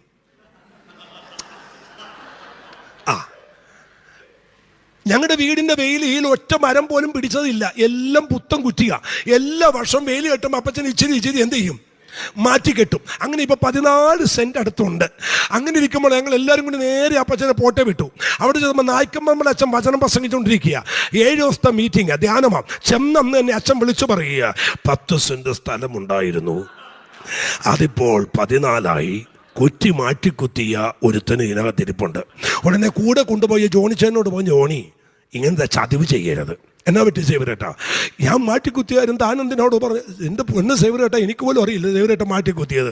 7 ദിവസവും അച്ഛൻ പറഞ്ഞുകൊണ്ടിരുന്നു ഒരു സ്തോത്രം ചെയ്തേ. 7ാമത്തെ ദിവസം സമർപ്പിച്ചിട്ട്, എൻ്റെ പൊന്ന് കർത്താവേ, ഇനി അച്ഛനെ കൊണ്ട് പറയിപ്പിക്കല്ലേ, ഞാൻ മാറ്റിക്കുത്തിയേക്കാം. ഒരു അല്ലെന്ന് പറഞ്ഞേ. ഈ പണ്ടത്തെ ഒരു റോൾ മോഡൽ ഒരു ബാഗും കൊണ്ട് അപ്പം ധ്യാനം കൂടാൻ പോയത്. ആ വരവ് ഞാൻ ഇന്ന് മറന്നിട്ടില്ല. ധ്യാനം കഴിഞ്ഞ് തിരിച്ചു വരുന്നപ്പൻ ആ പഴയ 10 സെൻറ്റിൽ കൊണ്ട് ഈ ബാഗ് വെച്ചിട്ട് 14 കുറ്റി ഇളക്കി പിന്നെയും കൊണ്ടുവന്ന് എവിടെ കുത്തി? പത്തി കുത്തി. ഞങ്ങൾക്കും സന്തോഷം, വീട്ടുകാർക്കും സന്തോഷം, തമ്പുരാനും സന്തോഷം. അങ്ങനെ കഴിഞ്ഞ് 15 വർഷം കഴിഞ്ഞപ്പോൾ അപ്പം പെന്തക്കോസ്തി വന്നു. 1 വർഷം കഴിഞ്ഞപ്പോൾ ഈ കുറ്റി വീണ്ടും ഇവിടെ നിളക്കി കൊണ്ട് 14 കുത്തി. അപ്പം ഞങ്ങൾ ചോദിച്ചു, എന്നാ ഇടപാടായി കാണിക്കുന്നേ? പണ്ട് മാറ്റി കുത്തിയതല്ലേ? അപ്പം അപ്പൻ എന്നോട് പറഞ്ഞു, എടാ ഞാനായിട്ട് മാത്രം എന്തിനാ ഇത് മാറ്റി കുത്താത്തെ? അവിടെ ഇരിക്കുന്നവന്മാരെ എല്ലാം മാറ്റി കുത്തിയതാടാ. മനസ്സിലായില്ലല്ലേ?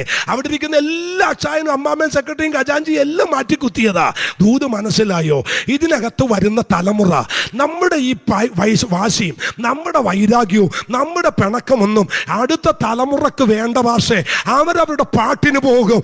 അവർ കാണേണ്ടത് ഐക്യതയോ, അവർ കാണേണ്ടത് സ്നേഹമാ. നമ്മുടെ കുശുമ്പും നമ്മുടെ ഭൗഷണ്യവും പെന്തക്കോസ്തിന്റെ അസൂയൊന്നും ഇപ്പോഴത്തെ തലമുറക്ക് വേണ്ട. അവർ ചോദിക്കുന്നത്, എന്തിനാ ഇങ്ങനെ അസൂയയും കുശുമ്പും ഭൗഷണ്യമുള്ള സഭക്കകത്ത് ഞങ്ങൾ ആരാധിക്കുന്നത്? ഞങ്ങൾക്കിത് വേണ്ട. ഇന്ന് രാത്രി യേശുവിന്റെ നാമത്തിൽ ചിലത് ഉടയട്ടെ.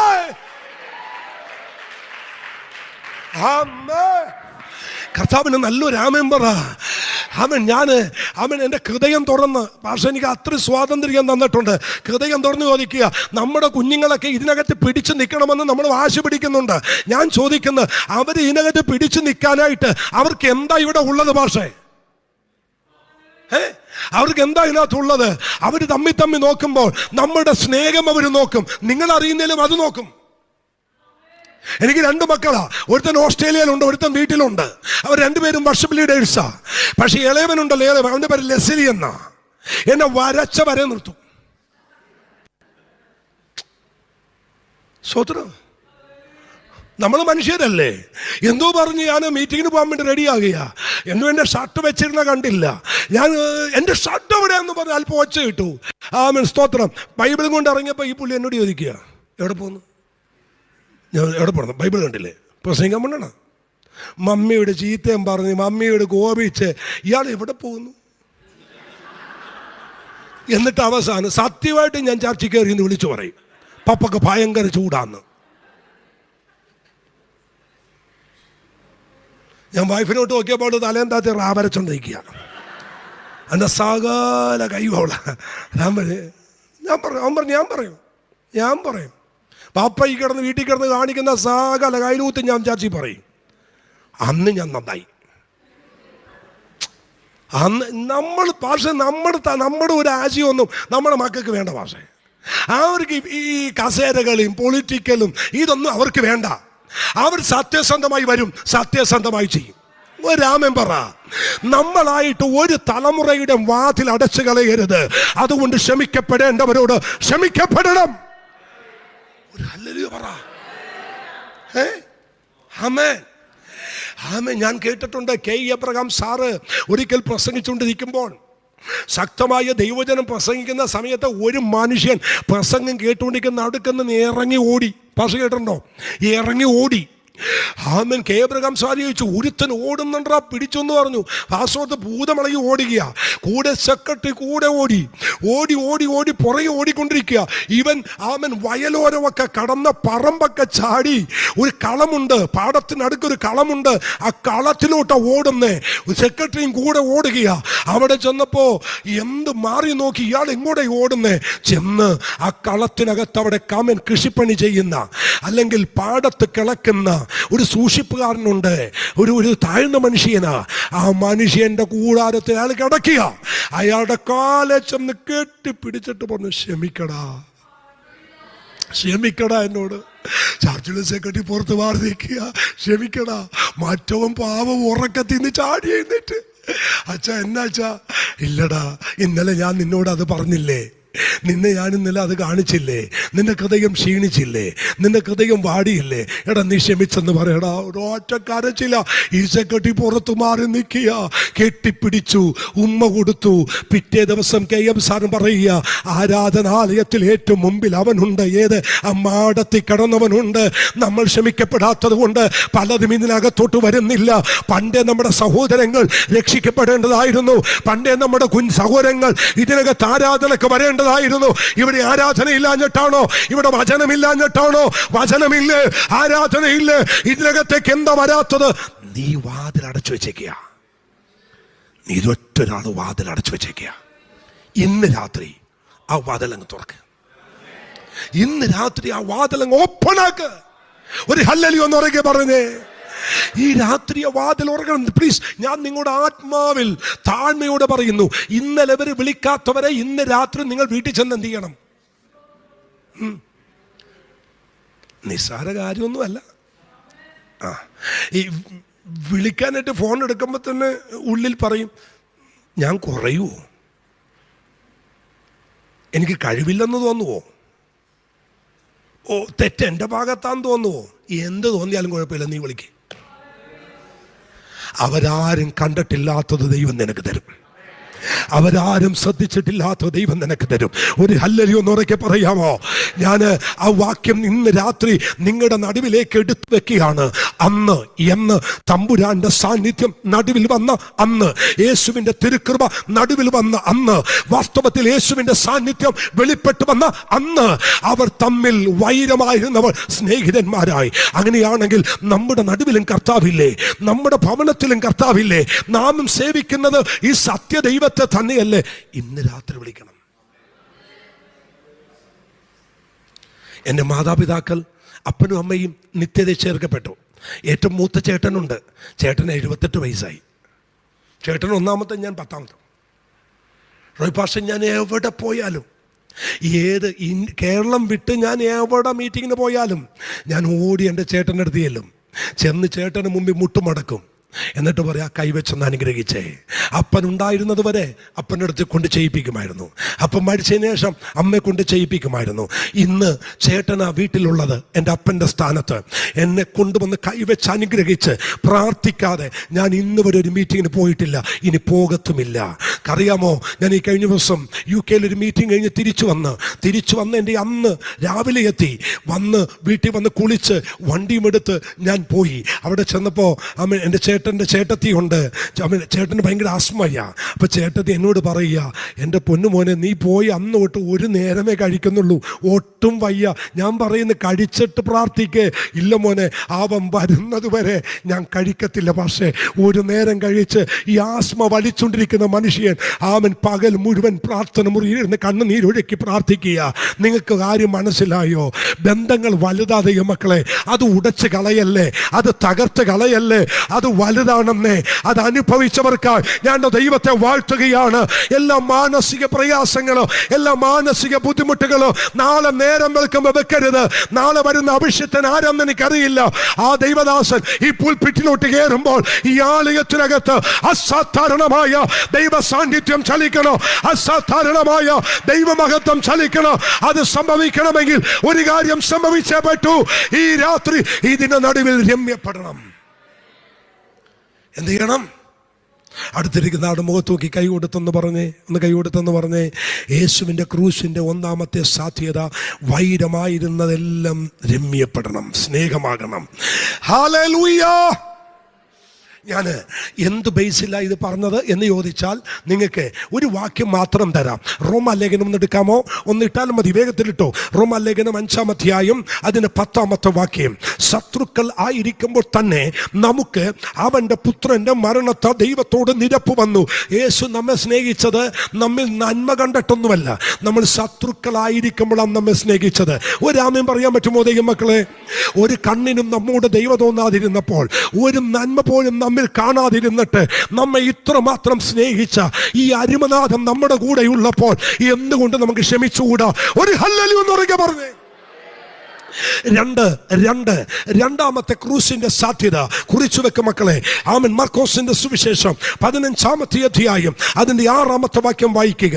അവൻ ഉത്സവം തോറും അവർ ചോദിക്കുന്ന ഒരു തടവുകാരനെ അവർക്ക് വിട്ടുകൊടുക്ക പതിവായിരുന്നു. എന്നാൽ ഒരു കലഹത്തിൽ കൊല ചെയ്തവരായ കലഹക്കാരോടുകൂടെ ബന്ധിച്ചിരുന്ന ബറാബാസ് എന്ന് പേരുള്ള ഒരുത്തൻ ഉണ്ടായിരുന്നു. ആ ചരിത്രം മാത്രം ഒന്ന് തൊടാം ദൈവമക്കളെ. അന്ന് നക്സൽ വാരി എന്ന് പറയുന്ന നമുക്കറിയത്തില്ലേ, യൂദായുടെ ഗ്യാങ്ങിൽപ്പെട്ട ഒരു പറ്റം ആളുകൾ ഉണ്ടായിരുന്നു. റോമാക്കാരുടെ കയ്യിൽ നിന്നും ഇസ്രയേലിനെ വിടുവിക്കാൻ വേണ്ടി വാളും കുന്തവും അധികാരവും പിടിച്ചു മേടിക്കാൻ നടന്ന ഒരു പറ്റം നക്സൽവാദികൾ ഉണ്ടായിരുന്നു. അവരുടെയൊക്കെ ലീഡറായിരുന്നു ബറാബാസ് എന്ന് പറയുന്നത്. എന്ന് വെച്ചാൽ ചോര ഒഴുക്കി ഞങ്ങളുടെ രാജ്യം തിരിച്ചു പിടിക്കാൻ വേണ്ടി അരമുറുക്കി ഇറങ്ങിയവന ബറാബാസ്. ഒരുപക്ഷെ അതിന്റെ കൂടെയുള്ള ഒരു മനുഷ്യനാണ് യൂദ എന്ന് പറയുന്നത്. അവൻ പിൻകാലത്ത് യേശുവിനെ അനുഗമിച്ചു. എന്നാൽ വലിയ കലഹത്തിൽ കൊല ചെയ്തവനായ ബറാബാസിനെ അകത്ത് പൂട്ടിയിട്ടിട്ടുണ്ട്. യേശുവിനെ ക്രൂശിക്കണമെന്നുള്ളത് യഹൂദന്മാരുടെയും റോമാക്കാരുടെയും തീരുമാനമായതുകൊണ്ട് റോമൻ ഗവർണറായ പീലാത്തോസ് പഠിച്ച മണി 18 നോക്കി യേശുവിനെ വിടാൻ ഗവർണറിന്റെ ഭാര്യ പീലാത്തോസ് പറയുന്നു, അവൻ നീതിമാനാണ്, നീതിമാന്റെ കാര്യത്തിൽ നീ എന്ത് ചെയ്യരുത്, ഇടപെടരുത്. ഇതുകൊണ്ട് മാത്രം പീലാത്തോസ് ഒന്നല്ല പല തവണ വിടാൻ നോക്കി.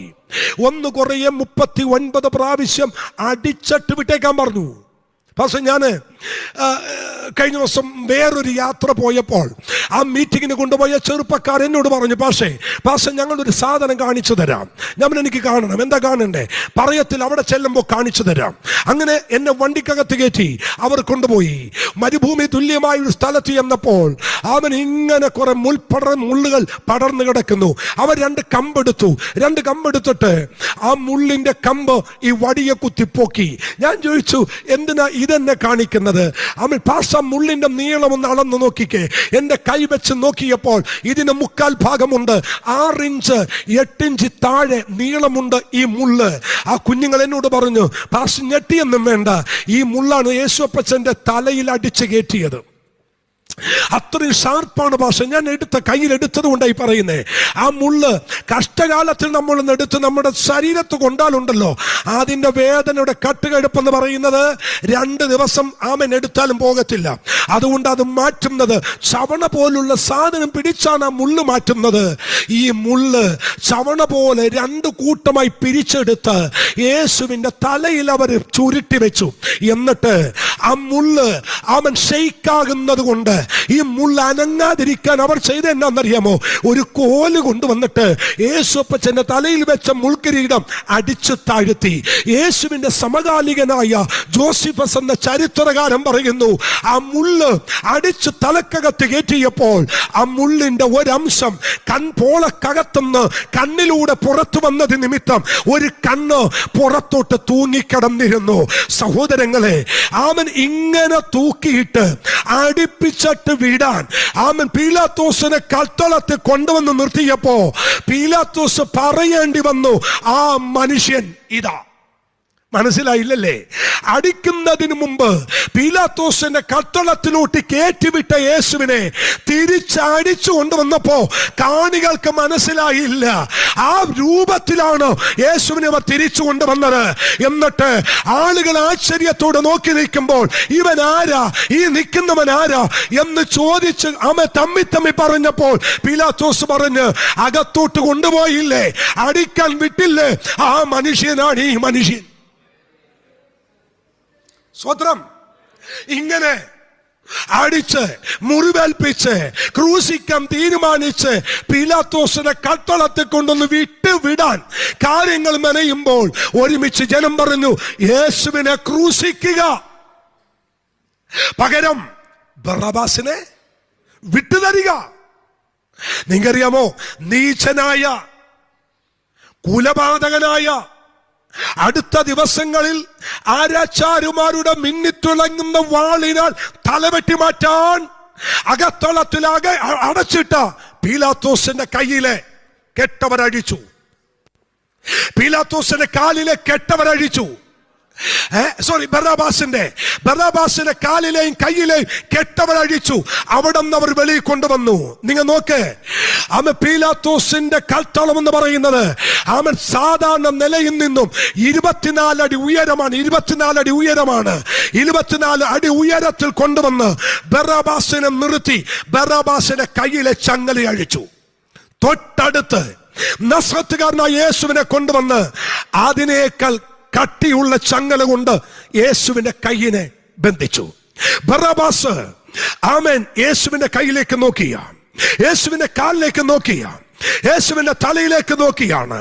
അടുത്ത് നിന്നൊരു പടയാളി വിളിച്ചു പറഞ്ഞു കാണും, ബറാബാസേ, നിന്റെ കയ്യിലെ ചങ്ങല പൊട്ടിയത് അവന്റെ കൈ ബന്ധിക്കപ്പെട്ടത് കൊണ്ടാണ്. നിന്റെ കാലിന്റെ ചങ്ങല അഴിഞ്ഞത് അവന്റെ കാലിൽ ചങ്ങല വീണത് കൊണ്ടാണ്.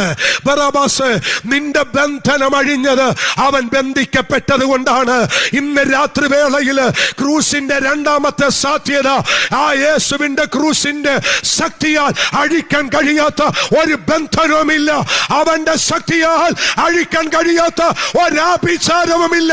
കരമടിച്ച് ഇന്ന് രാത്രി ദൈവത്തെ ആരാധിക്ക്.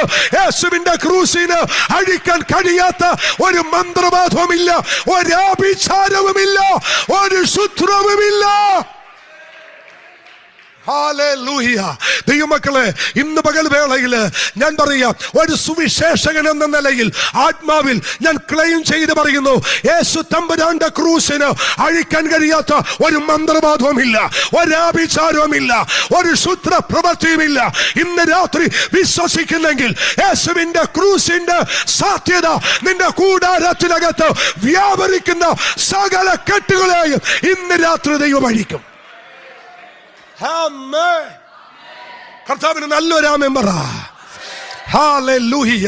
ഞാന് സ്തോത്രം 31 വർഷമായി അത് അനുഭവിച്ചുകൊണ്ടിരിക്കുന്നു. ദൈവമക്കളെ, യേശുവിന്റെ ക്രൂസിന്റെ രണ്ടാമത്തെ പ്രത്യേകത ഞാൻ ഒരു കാര്യം പറഞ്ഞോട്ടെ, വചന പഠനത്തിന് വേണ്ടി പറയുക. ഞാൻ ശുശ്രൂഷ ചെയ്ത് തുടങ്ങുമ്പോൾ എന്റെ ശുശ്രൂഷയുടെ അജണ്ട ഞാൻ പുറത്തുവിടും, അല്ലേ? ഈ വർഷം അവൻ നിയമസഭക്കകത്ത് കയറി സത്യപ്രതിജ്ഞ ചെയ്തതിനു ശേഷം അവരുടെ പ്രവർത്തന മേഖലകൾ പുറത്തുവിടും. എന്നാൽ യേശു കർത്താവ് ജനിക്കുന്നതിന് 750 വർഷങ്ങൾക്ക് മുമ്പ് അവന്റെ ശുശ്രൂഷയുടെ അജണ്ട പരിശുദ്ധാത്മ പുറത്തുവിട്ടു. അത് യെശയ്യാ 61 വായിച്ചേ. യെശയ്യാ 61 വേഗം വായിച്ചോ. യെശയ്യാ 61:1-2 വാക്യം. എളിയവരോട് സത്വർത്തമാനം ഘോഷിപ്പാൻ യഹോവ എന്നെ അഭിഷേകം ചെയ്തിരിക്കൊണ്ട്, യഹോവയെ കർത്താവിന്റെ ആത്മാവ് എന്റെ മേലിരിക്കുന്നു, ഹൃദയം തകർന്നവരെ മുറിവ് കെട്ടാനും. അടുത്ത വാക്ക്,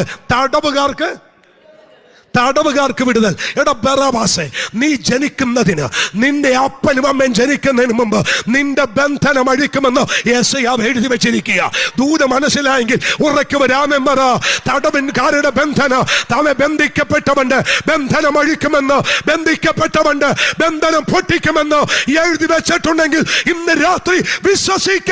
നിന്റെ കൂടാരത്തിൽ വ്യാപരിക്കുന്ന സകല കെട്ടുകളെയും അഴിച്ചു മാറ്റാൻ ദൈവത്തിന്റെ പരിശുദ്ധാത്മാവിന് കഴിയും. Hallelujah. Hallelujah. നിങ്ങൾ വിശ്വസിക്കേ, തമ്പുരാൻ അഴിക്കാൻ കഴിയാത്ത ഒരു ബന്ധനവുമില്ല, തമ്പുരാൻ പൊട്ടിക്കാൻ കഴിയാത്ത ഒരു ബന്ധനവുമില്ല. വിശ്വസിക്കുന്നവർ കരമുയർത്തി നല്ലൊരു ഹല്ലേലൂയ പറ.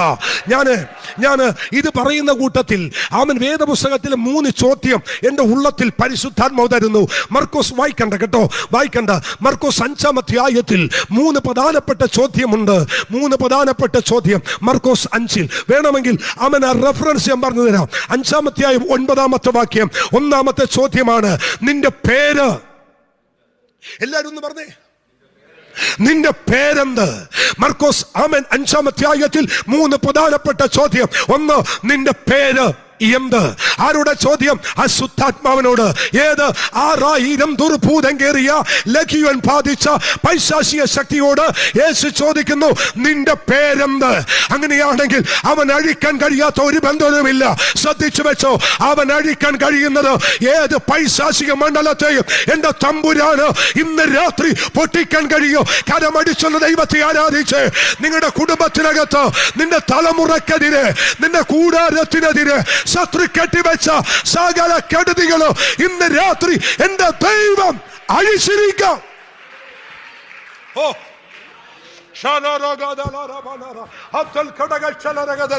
ഞാൻ വിശ്വസിക്കുന്നു, ആമൻ, എല്ലാ പൈശാചിക മണ്ഡലങ്ങളിൽ നിന്നും ദൈവം ഇന്ന് രാത്രി നിന്നെ അഴിക്കും. ആമേൻ. ഞാൻ ഇത് പറയും മാത്രമല്ല വിശ്വസിക്കുകയും ചെയ്യുന്നു.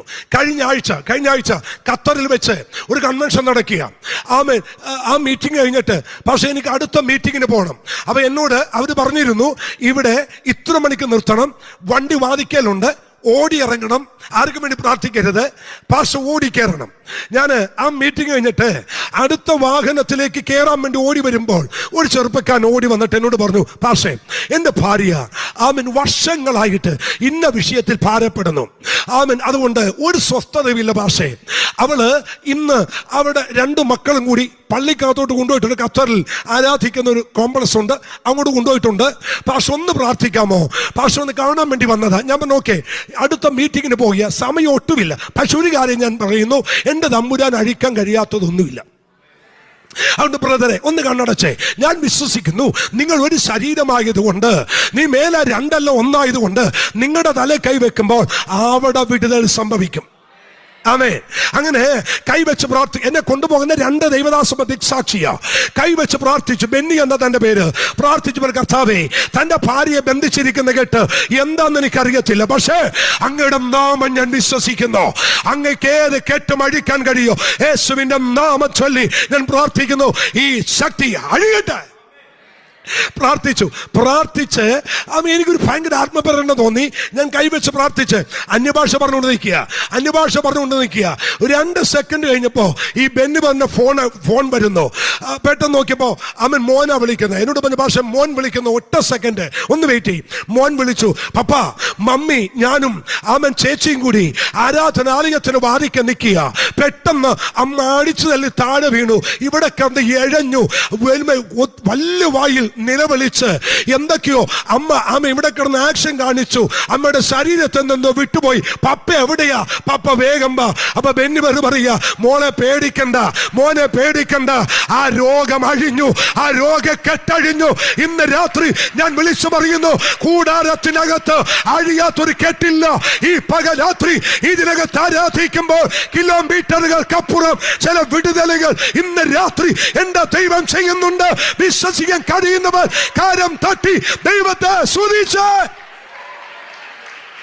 ഹല്ലേലൂയ. പരിശുദ്ധാത്മാവിൽ ഇവിടെ ഇരിക്കുന്ന അഭിഷിക്തന്മാരോട് പറയട്ടെ, ഞാൻ ഇങ്ങനെ പറയുക, ഇനി ഒരു നോർമലായ ഒരു ശുശ്രൂഷ കൊണ്ട് കാര്യം നടക്കത്തില്ല. നിങ്ങളൊരു വീട്ടിനകത്ത് ഇന്ന് കാല് വെച്ചാൽ അവിടെ ഭൂതമിളകണം. നിങ്ങളൊരു വീട്ടിനകത്ത് അവൻ കയറിയ അവിടുത്തെ കെട്ടുകൾ അടിയപ്പെടണം. ഈ ഉപവാസത്തിന്റെ നടുവില് ആത്മാവിനെ പ്രവചിച്ചു പറയുന്നു, ഇവിടുത്തെ ലീഡേഴ്സിന്റെ മേൽ ഒരധികാരം എന്റെ ദൈവം പകർന്നിരിക്കുക.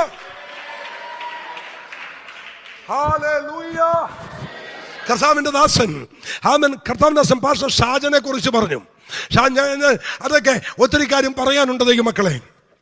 ഞാൻ ഫോട്ടോ വെച്ച ഒരു വീട്ടിനകത്ത് ആരാധിച്ചുകൊണ്ടിരുന്നപ്പോ ഷാജന്റെ പിതാവ് ആസ്മ സൗഖ്യമായി മുന്നോട്ട് വന്നു. ഫുൾ ആസ്മ രോഗിയായിരുന്നു, സൗഖ്യമായി. അപ്പച്ചനെ സ്നാനപ്പെടുത്തിയതിൽ 12 ചെറുപ്പക്കാരും കൂടി ജിമ്മിൽ പോയി. ആമൻ. ബോഡി ബിൽഡേഴ്സായ 12 ചെറുപ്പക്കാരുകൂടി ഞായറാഴ്ച എന്നെ തല്ലം കയറി. ഞാൻ ചർച്ചിൽ വർഷിപ്പ് ചെയ്യുക. ഒരു ട്രാമറിനുണ്ട്.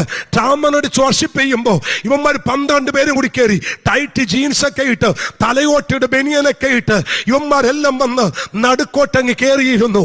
എന്നിട്ട് ആരാധിക്കുന്നവരെ നോക്കി കളിയാക്കാൻ തുടങ്ങി. കുറച്ച് എഴുന്നേറ്റ് സങ്കീർത്തനം വായിച്ചപ്പോൾ ഇവർ എഴുന്നേറ്റ് ഡിസ്കോ ഡാൻസ് കളിക്കാൻ തുടങ്ങി. 12 ചെറുപ്പക്കാർ. അതിന്റെ ലീഡറാ ഷാജൻ. ഞാൻ തമ്പുരാനെ, ഇവൻ കേറിയത് ആരാധനാലയത്തിനകത്താ.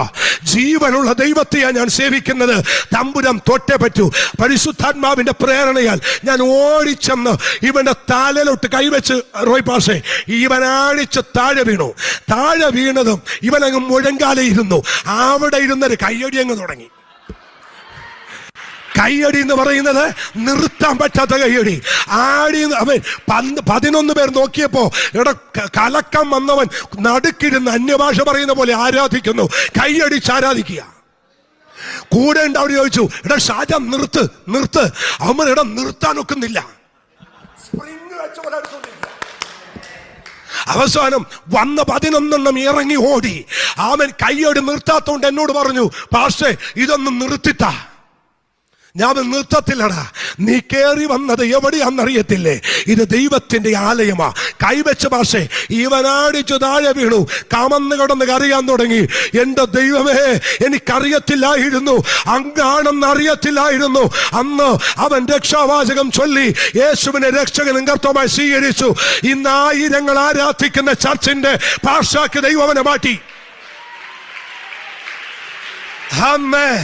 ഞാൻ പണിത ചർച്ചിനേക്കാൾ 4 ഇരട്ടി വലിപ്പമുള്ള, ഞാൻ പണിത ചർച്ചിനേക്കാൾ 4 ഇരട്ടി വലിപ്പമുള്ള ചർച്ച് അവൻ കോട്ടയത്ത് പണിതു. ഇന്ന് 2 സർവീസ് ഉണ്ട്, 2 സർവീസിലോ നിറച്ചാളാണ്. അടുത്തൊരു കാര്യം എന്താ പക്ഷേ, ഞാൻ ഒരിക്കല് ഇങ്ങനെ ചർച്ചിനകത്ത് എന്റെ മെയിൻ ശുശ്രൂഷ ഈ ഭൂതങ്ങളുടെ മേൽ അധികാരമാണ്. ഞാൻ എവിടെ നിന്നാണേലും ചർച്ചിൽ കൊണ്ടുവരും. ഞാൻ ഇങ്ങനെ ഇരുന്ന് ഭൂതത്തെ പുറത്താക്കുമ്പോൾ ഒരിക്കൽ ആരും എന്റെ തോളത്തിങ്ങനെ തോണ്ടുന്നു. ഞാൻ ഷാജന എന്നാടാ പക്ഷെ ഒരു ഭൂതത്തെ പുറത്താക്കാൻ തരുവോ?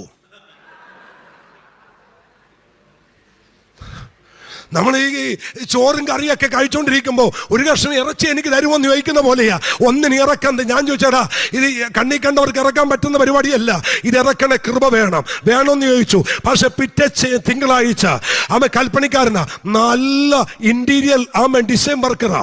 അവൻ നേരെ ചർച്ചിന്റെ താക്കോല് മേടിച്ച് ചർച്ചിലൊരു ഒറ്റക്കയറ്റം 40 ദിവസം ഉപവാസം ഇരുന്നു. എന്റെ കൂടെ മീറ്റിങ്ങിന് വരാൻ തുടങ്ങി.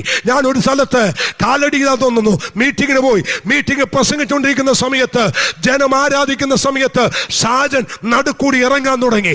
ഇവൻ നടന്ന് ചെന്നപ്പോ ഒരു സഹോദരിയുടെ ഭൂതമംഗളാൻ തുടങ്ങി. ഞാൻ കണ്ടു നിൽക്കുക, ഇവൻ വരരുത്, അടുത്തു വരരുത്, ഞാൻ പോയിക്കൊള്ളാം. അന്നു മുതൽ അവന്റെ മേലെ ശുശ്രൂഷ ആരംഭിച്ചു. സഭക്കകത്ത് കൂട്ടമായി ഭൂതമളകാൻ തുടങ്ങി. ഇന്ന് കോട്ടയത്തെ ഏറ്റവും വലിയ ചർച്ച് ഷാജന്റെ ചർച്ച.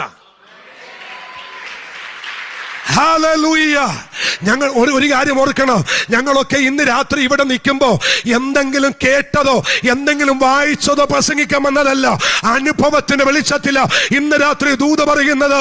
ഈ രാത്രി ഞാൻ ആത്മാവിൽ പറയുന്നു, തമ്പുരാൻ ഒരു ശബ്ദം ഉയർത്തുന്നു, നിന്റെ പേരെന്താ? കഴിഞ്ഞ നാളുകളായി നിനക്ക് നിന്റെ തലമുറക്കുമെതിരെ, നിനക്ക് നിന്റെ കുടുംബത്തിനുമെതിരെ, നിന്റെ ആരോഗ്യത്തിനെതിരെ, നിന്റെ നന്മയ്ക്കെതിരെ കൈവച്ച പൈശാചിക മണ്ഡലത്തെ തമ്പുരാൻ വെല്ലുവിളിക്കുന്നു. നിന്റെ പേരെന്ന് അഴിയട്ടെ ഇന്ന് രാത്രി, അഴിഞ്ഞു മാറട്ടെ ഇന്ന് രാത്രി. In the name of Jesus അഴിയട്ടെ.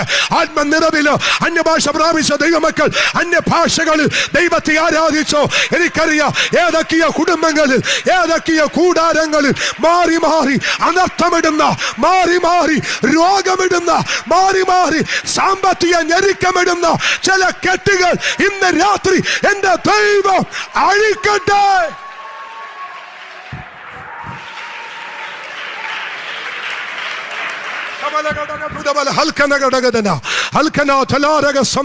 വിശ്വസിക്കാൻ കഴിയുന്നവർ കരമുയർത്തി ദൈവത്തെ ഒന്ന് സ്തുതിച്ചേ. ഞാനൊരു വെളിപ്പാട് കണ്ടതുകൊണ്ട് ഞാൻ ആ വെളിപ്പാട് ആസ്പദമാക്കി ഒരു ദൂത് പറയുന്നു. ആമൻ കൊണ്ടുപോയി വെക്കുന്ന പേപ്പർ ഊതിക്കളയുന്നത് പോലെ സാമ്പത്തിക വിഷയത്തിന്മേൽ ആരോ തകർന്നോ ഇന്ന് രാത്രി ഇതിനകത്തുണ്ട്. എത്ര ചെയ്തിട്ടോ എന്തൊക്കെ ചെയ്യാൻ നോക്കിയിട്ടോ ആ സാമ്പത്തിക വിഷയത്തിന്മേൽ ഒരു ഡെവലപ്മെന്റ് ഇല്ലാതെ നിന്നെ വലിച്ചോണ്ട് പോകുന്ന ചില ആഭിചാര ബന്ധനങ്ങൾ ഇന്ന് രാത്രി എന്റെ ദൈവം എന്നേക്കുമായി അഴിക്കാം. അഴിയട്ടെ.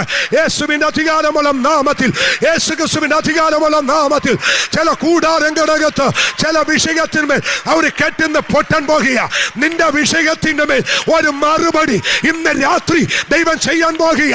എത്ര ചെയ്തിട്ടും എത്ര കാര്യങ്ങൾ ഒരുക്കിയിട്ടും അതിന്റെ മുന്നിലേക്ക് പോകാൻ കഴിയാതെ ഒരു പരിധിയിട്ടും ഒരു പരിമിതിയിട്ടും നിനക്കെതിരെ വ്യാപരിക്കുന്ന ചില കെട്ടുകൾ ഈ പകൽ അഴിയുക.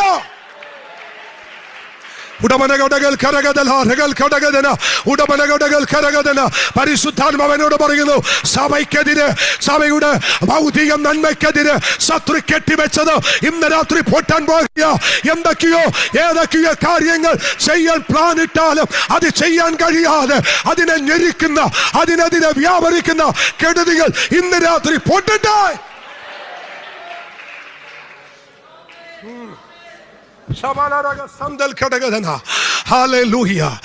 നിങ്ങൾ പോലും അറിയാതെ നിങ്ങളുടെ നന്മയ്ക്കെതിരെ കരം വെച്ച ആ ശത്രുവിനെ നോക്കി തമ്പുരാൻ പറയുന്നു, നിന്റെ മക്കളെ, നിന്റെ പേരെന്ത്? നിന്റെ പേരെന്ത്? ഹല്ലേലൂയ. കരം അടിച്ച ദൈവത്തിന് നന്ദി പറഞ്ഞേ. ശബര ഘടക ദുരമന ഹൽക്കന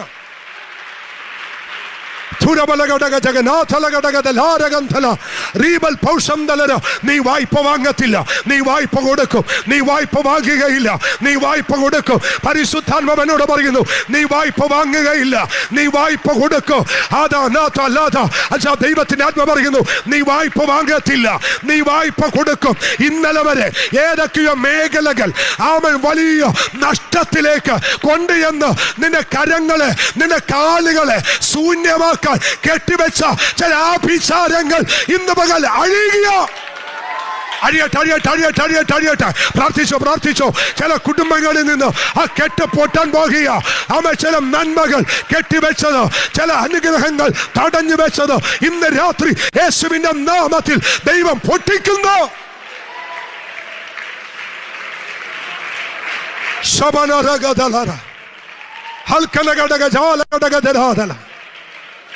ഹല്ലേലൂയ. ആമേൻ. കരമുയർത്തി നല്ലൊരു ആമേൻ പറ. കർത്താവിന്റെ ദാസനെ, എന്നോട് കർത്താവ് ഒരു കാര്യം പറയുന്നു. ആമേൻ. ശക്തമായി ബിസിനസ്സുകാരെ ഇതിനകത്ത് കൊണ്ടുവരാൻ ദൈവത്തിന് പദ്ധതിയുണ്ട്. പക്ഷെ ഇന്ന് രാത്രി ഏതൊക്കെയോ മേഖലകളിൽ, ആമേൻ, ഏതൊക്കെയോ ബിസിനസ് ചെയ്യുന്ന ഏതൊക്കെയോ മേഖലകളിൽ തടുത്തു വെച്ചത്, പരിധി വെച്ചത്, പരിമിതി വെച്ചത് ഇന്ന് രാത്രി എന്റെ തമ്പുരാൻ പൊട്ടിക്കുക.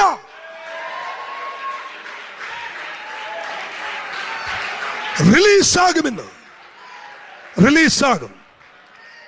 കുഞ്ഞെ, നിന്റെ പേരെന്താ മോനെ? ഒലിവിയ, ഒന്ന് എഴുന്നേറ്റ് വന്നേ. പക്ഷെ ഇവളൊരു മിറക്കളാകും, ഇവളൊരു മിറക്കളായിരിക്കും, ഇവളൊരു അത്ഭുതമായിരിക്കും. രാവിലെയും എന്നോട് കർത്താവ് ഇത് പറയാൻ പറഞ്ഞു. ഇവളൊരു അത്ഭുതമായിരിക്കും. നിന്റെ മുമ്പിൽ വാതിലുകൾ തുറക്കപ്പെടും. ഭാഷകൾ ഒന്നല്ല, 5 ഭാഷകൾ കൈകാര്യം ചെയ്യാൻ ഒരു പ്രത്യേക ജ്ഞാനം ദൈവം നിനക്ക് തരും. നിന്റെ വാഹനത്തിന്റെ മുൻപിൽ എസ്കോട്ട് പോകുന്നത് പോലെ ഒരനുഭവത്തിലേക്ക് ദൈവം നിന്നെ മാറ്റാൻ പോകുകയാണ്. നീ വിശ്വസിച്ചോ? നിന്റെ സിഗ്നേച്ചറിന് ഭയങ്കര വാല്യൂ പരിശുദ്ധാത്മാവ് കൽപ്പിക്കും. നിനക്കെത്താവുന്നിടത്തോളം നിന്നെ ദൈവം എത്തിക്കും. നിന്റെ മുമ്പിൽ പേപ്പറുകൾ ഓപ്പൺ ആകുന്നത് ദൈവം എന്നെ കാണിക്കുന്നു. 1 അല്ല 2 അല്ല, അവൻ സ്പെഷ്യലിസ്റ്റ് ചെയ്യുന്നത് പോലെ ദൈവം നിന്നെ സ്പെഷ്യലിസ്റ്റ് ചെയ്ത് ഈ ആലയത്തിന്റെ നടുവിൽ നിന്ന് ദൈവം പുറത്തു കൊണ്ടുവരുന്നു. സഭയുടെ നടുവിൽ വെച്ച് ഈ ദൂത് ഞാൻ പ്രഖ്യാപിക്കുകയാണ്. അതങ്ങനെ സംഭവിക്കുക.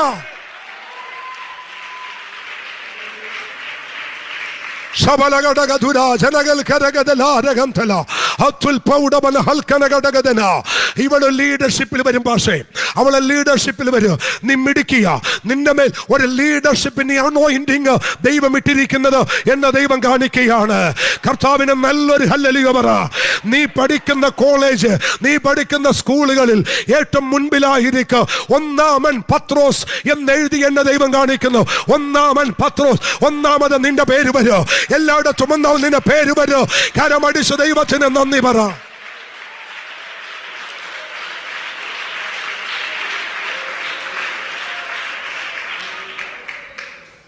ഹല്ലേലൂയ. സന്തോഷത്തോടെ ദൈവത്തിന് സ്തോത്രം ചെയ്തേ.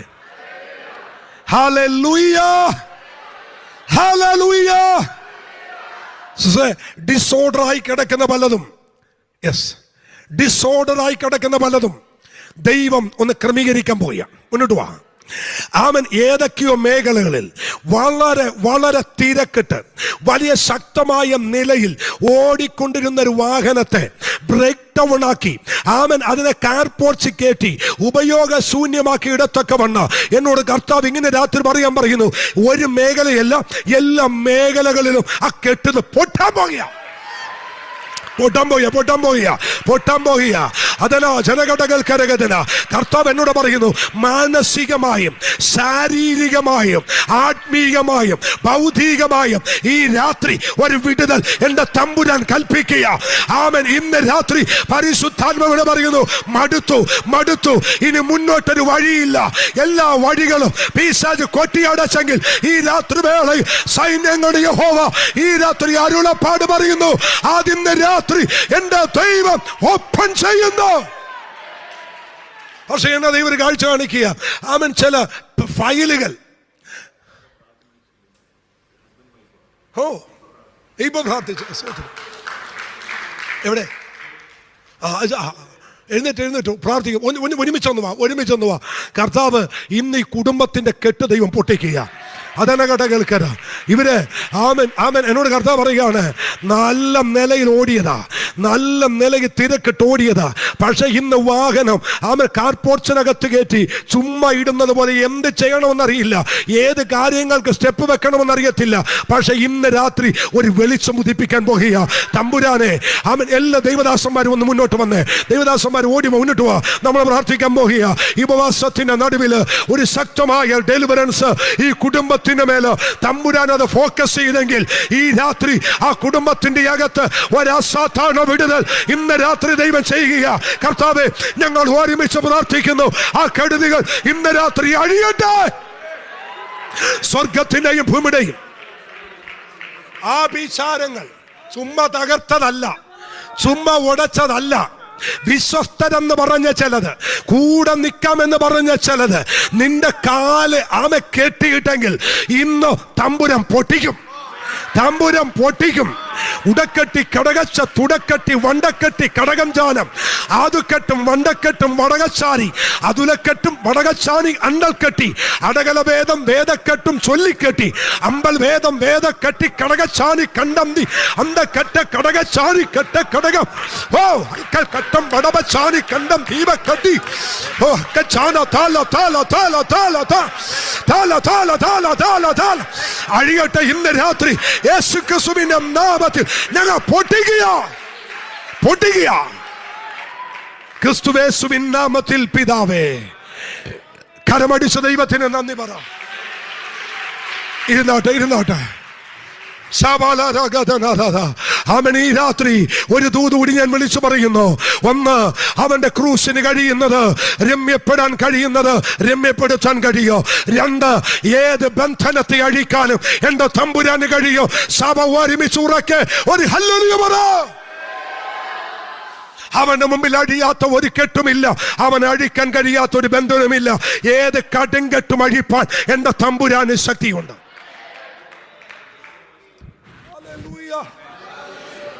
Thank you, Jesus. ആമേൻ. ഈ രാത്രി എൻ്റെ മുമ്പിലിരിക്കുന്ന കുഞ്ഞുങ്ങളെ നോക്കി പ്രവചിക്കാൻ പരിശുദ്ധാത്മ പറയുന്നു, ഇവരൊക്കെ അനുഗ്രഹിക്കപ്പെട്ട നിലയിൽ വരും. മോളെ ഒന്നിങ്ങ് വന്നു മുന്നേ ഓടി വന്നേ. കർത്താവ് എന്നോട് പറയുകയാണ്, ആമേ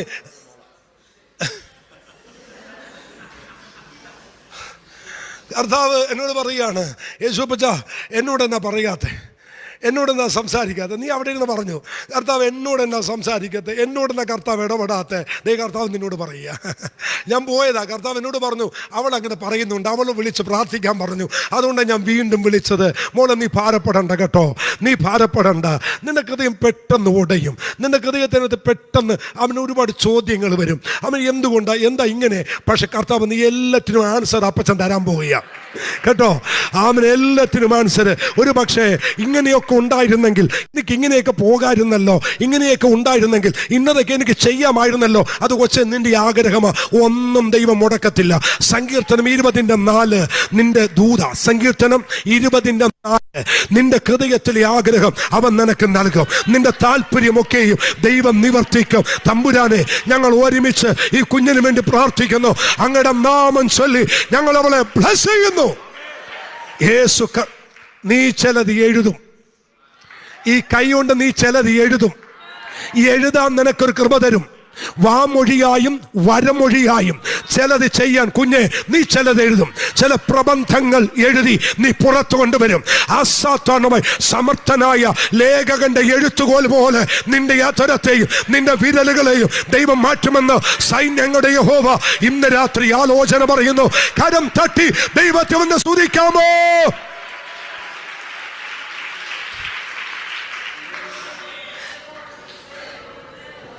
ഹല്ലേലൂയ. 3 ചോദ്യം മർക്കോസിന്റെ 5-ാം അധ്യായത്തിലുണ്ട്. 1:5-9 നിന്റെ പേരെന്ത്? അശുദ്ധാത്മാവിനോട്. 2-ാമത്തെ ചോദ്യം 5:30 അവൻ ഉടനെ യേശു തങ്കം നിന്ന് ശക്തി പുറപ്പെട്ടു എന്ന് ഉള്ളിൽ അറിഞ്ഞിട്ട് പുരുഷാരത്തിൽ തിരിഞ്ഞ് എന്റെ വസ്ത്രം തൊട്ടത്. 1-ാമത്തെ ചോദ്യം അശുദ്ധാത്മാവിനോട്. ഒരാമൻ പറഞ്ഞേ. 1-ാമത്തെ ചോദ്യം അശുദ്ധാത്മാവിനോട്. 2-ാമത്തെ ചോദ്യം രോഗശക്തിയോട്. ഒരു ഹല്ലേലൂയ എന്ന് പറ. രോഗശക്തിയോട്. മൂന്നാമത്തത് ആമേൻ 5:39 അകത്ത് കടന്നു നിങ്ങളുടെ ആരാവാരവും കരച്ചിലും എന്തിന് കുട്ടി. 3-ാമത്തെ ചോദ്യം മരണശക്തിയോട്. ഇനി ഉറക്കവർ ആമേൻ പറഞ്ഞാൽ ഒരു പൊട്ടുകൂടി പൊട്ടും. പോരാ, ഈ ആമേൻ പോരാ, ശക്തിയോടെ ആമേൻ പറ. ദൈവദാസനെ 3 ചോദ്യം. 1 അശുദ്ധാത്മാവിനോട് ആമേൻ പറ.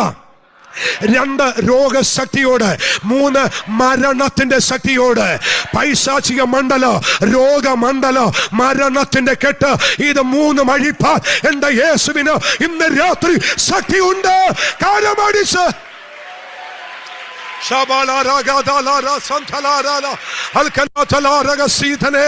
അഴിയട്ടെ, അഴിയട്ടെ, അഴിയട്ടെ. രോഗബന്ധനങ്ങൾ അഴിയട്ടെ. ആമേൻ, ആമേൻ. അശുദ്ധാത്മാക്കളുടെ ശക്തി ഇന്ന് രാത്രി പൊട്ടട്ടെ. മരണത്തിലെ കെടുതി ഇന്ന് രാത്രി അഴിയട്ടെ.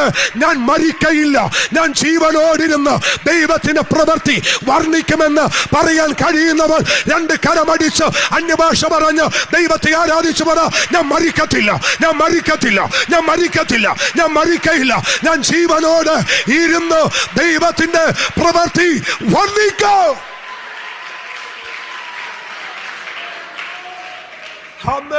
സങ്കീർത്തനത്തിൽ ഒരു വാക്യം എന്റെ അകത്ത് മുഴങ്ങുന്നു. സുസ്ഥനായ യഹോവേ, ഞാൻ നിനക്ക് സ്തോത്രം ചെയ്യുന്നു, നീ എന്റെ മരണപാശങ്ങളെ അഴിച്ചിരിക്കുന്നു. ഒരു ഹല്ലേലൂയ പറ. കുടുംബങ്ങളിൽ വ്യാപരിക്കുന്ന കുടുംബങ്ങളിൽ അനർത്ഥം വിട്ട് മരണദൂതൻ വേട്ടയാടുമ്പോൾ ഈ രാത്രി ഞാൻ അതിനെ ബ്രേക്ക് ചെയ്യുന്നു. എല്ലാ മരണദൂതനും ഈ രാത്രി അടിയട്ടെ. In the name of Jesus. യേശുക്രിസ്തുവിന്റെ അധികാരമുള്ള നാമത്തിൽ ഒരു അത്ഭുത വിടുതൽ കുടുംബങ്ങളുടെ അകത്ത് വ്യാപരിക്കട്ടെ. ജീവൻ വ്യാപരിക്കട്ടെ, ജീവന്റെ ശക്തി വ്യാപരിക്കട്ടെ, ജീവന്റെ ആത്മാവ് ചലിക്കട്ടെ.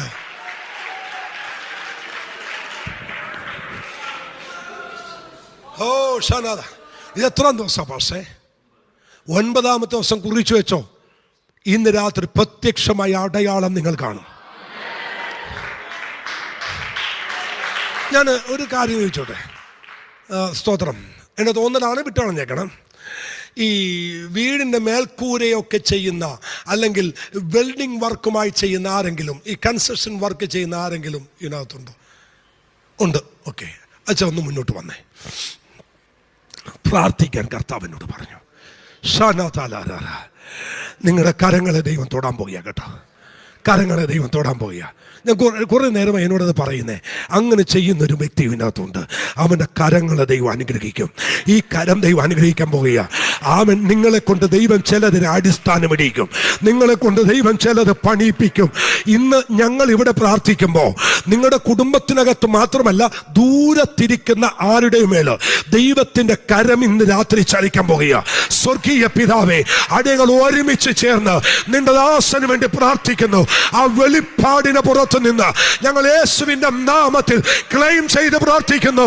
ഈ രാത്രി ഒരു വലിയ അനുഗ്രഹം ഈ ആലയത്തിന്റെ നടുവിൽ നിന്ന് നിന്റെ മകന് മേൽ ഉണ്ടാവട്ടെ.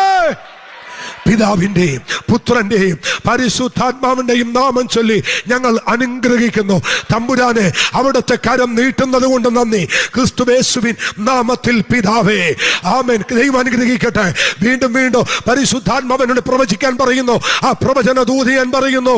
ആമേൻ. സാമ്പത്തിക മേഖലകളിൽ ഈ ഉപവാസത്തിന്റെ നടുവിൽ അസാധാരണ വിടുതൽ ഉണ്ടാകും.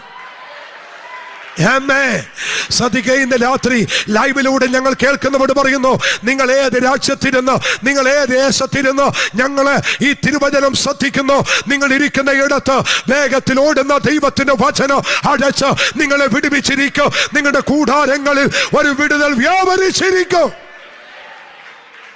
ഹല്ലേലൂയ.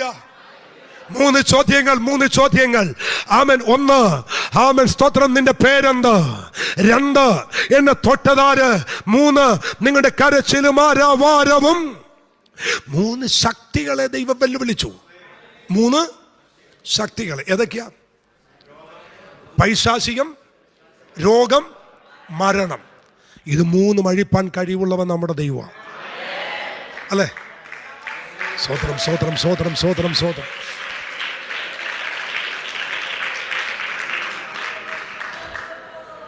ഈ സമയം അങ്ങ് ഓടിപ്പോകുന്നോണ്ടേ, ഹല്ലേലൂയ, എനിക്ക് എവിടെ ചെന്നാലും ഒട്ടും കിട്ടാത്തൊരു കാര്യം ഈ സമയമാണ്. കാര്യം പറഞ്ഞൊന്ന് ചൂടായി വരുമ്പോൾ സമയം അങ്ങ് തീരും.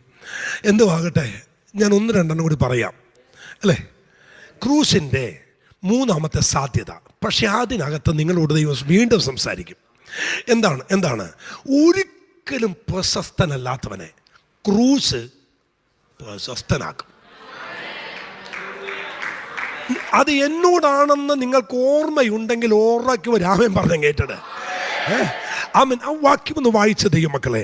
ആമൻ. എവിടെയാ? ലൂക്കോസിന്റെ സുവിശേഷം 23-ാം അധ്യായം 26-ാമത്തെ വാക്യം. ലൂക്കോസ് 23:26.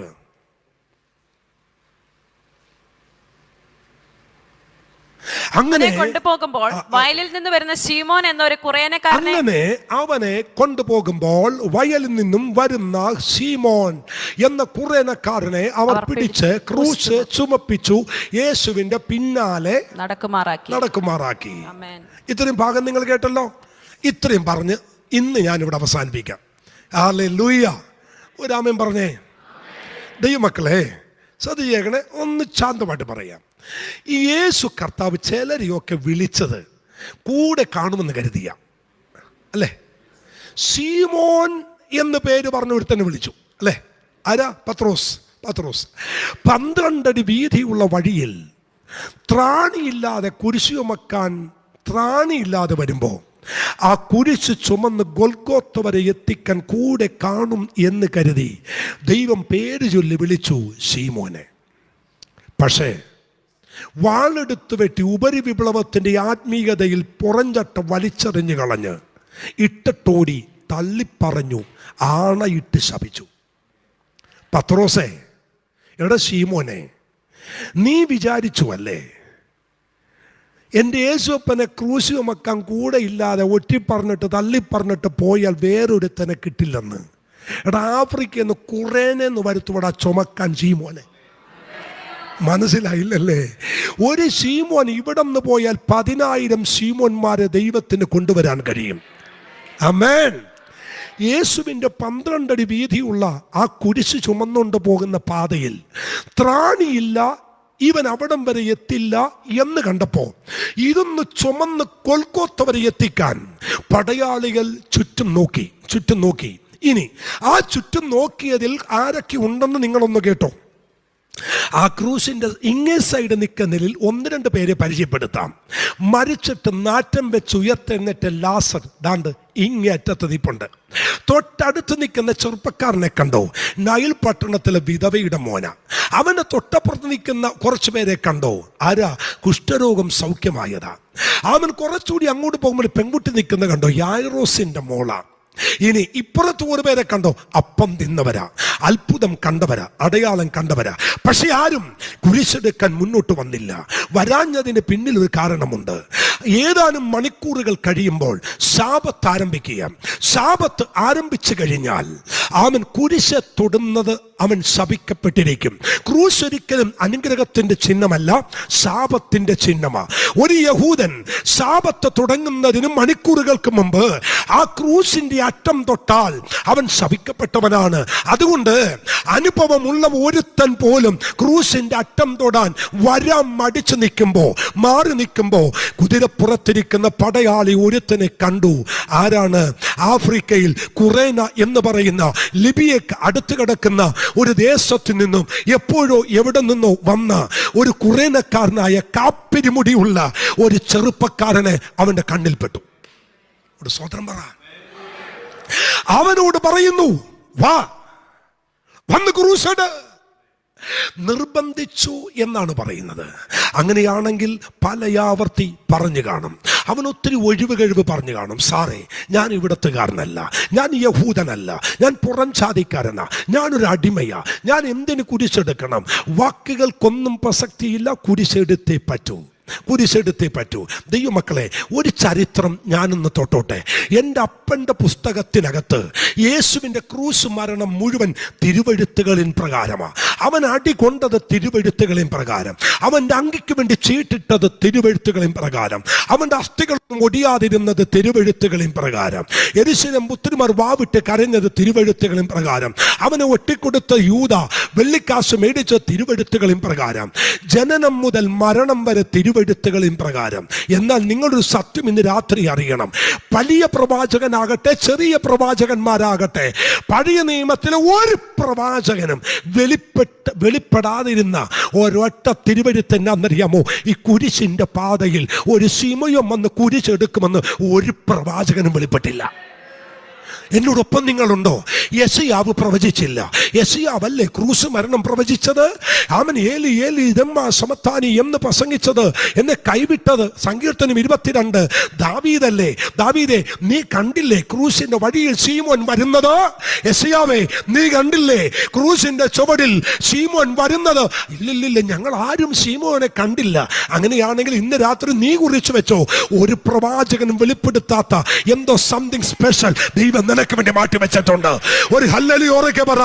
ഒരു പ്രവാചകനും പേര് വിളിക്കാതെ, ഒരു പ്രവാചകനും നിന്നെ വരെ വര ചൂണ്ടാതെ, ഒരു പ്രവാചകനും നിന്നോട് ദൂത പറയാതെ മാറ്റിവെച്ച ചിലത് ദൈവം നിനക്ക് വേണ്ടി മാറ്റിവെച്ചിട്ടുണ്ട്.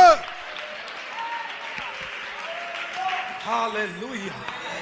പക്ഷേ എന്നെ വല്ലാതെ കത്തിച്ചൊരു ദൂത, വല്ലാതെ കത്തിച്ച ദൂത. ആച്ചിട്ടതുപോലെ പ്രവാചകന്മാർ യേശുവിൻ്റെ ജനനം മുതൽ മരണം വരെ പ്രവചിച്ചിട്ടും ശീമോൻ കുരിശെടുക്കാൻ വരുന്നത് ഒരു പ്രവാചകനും കണ്ടില്ല.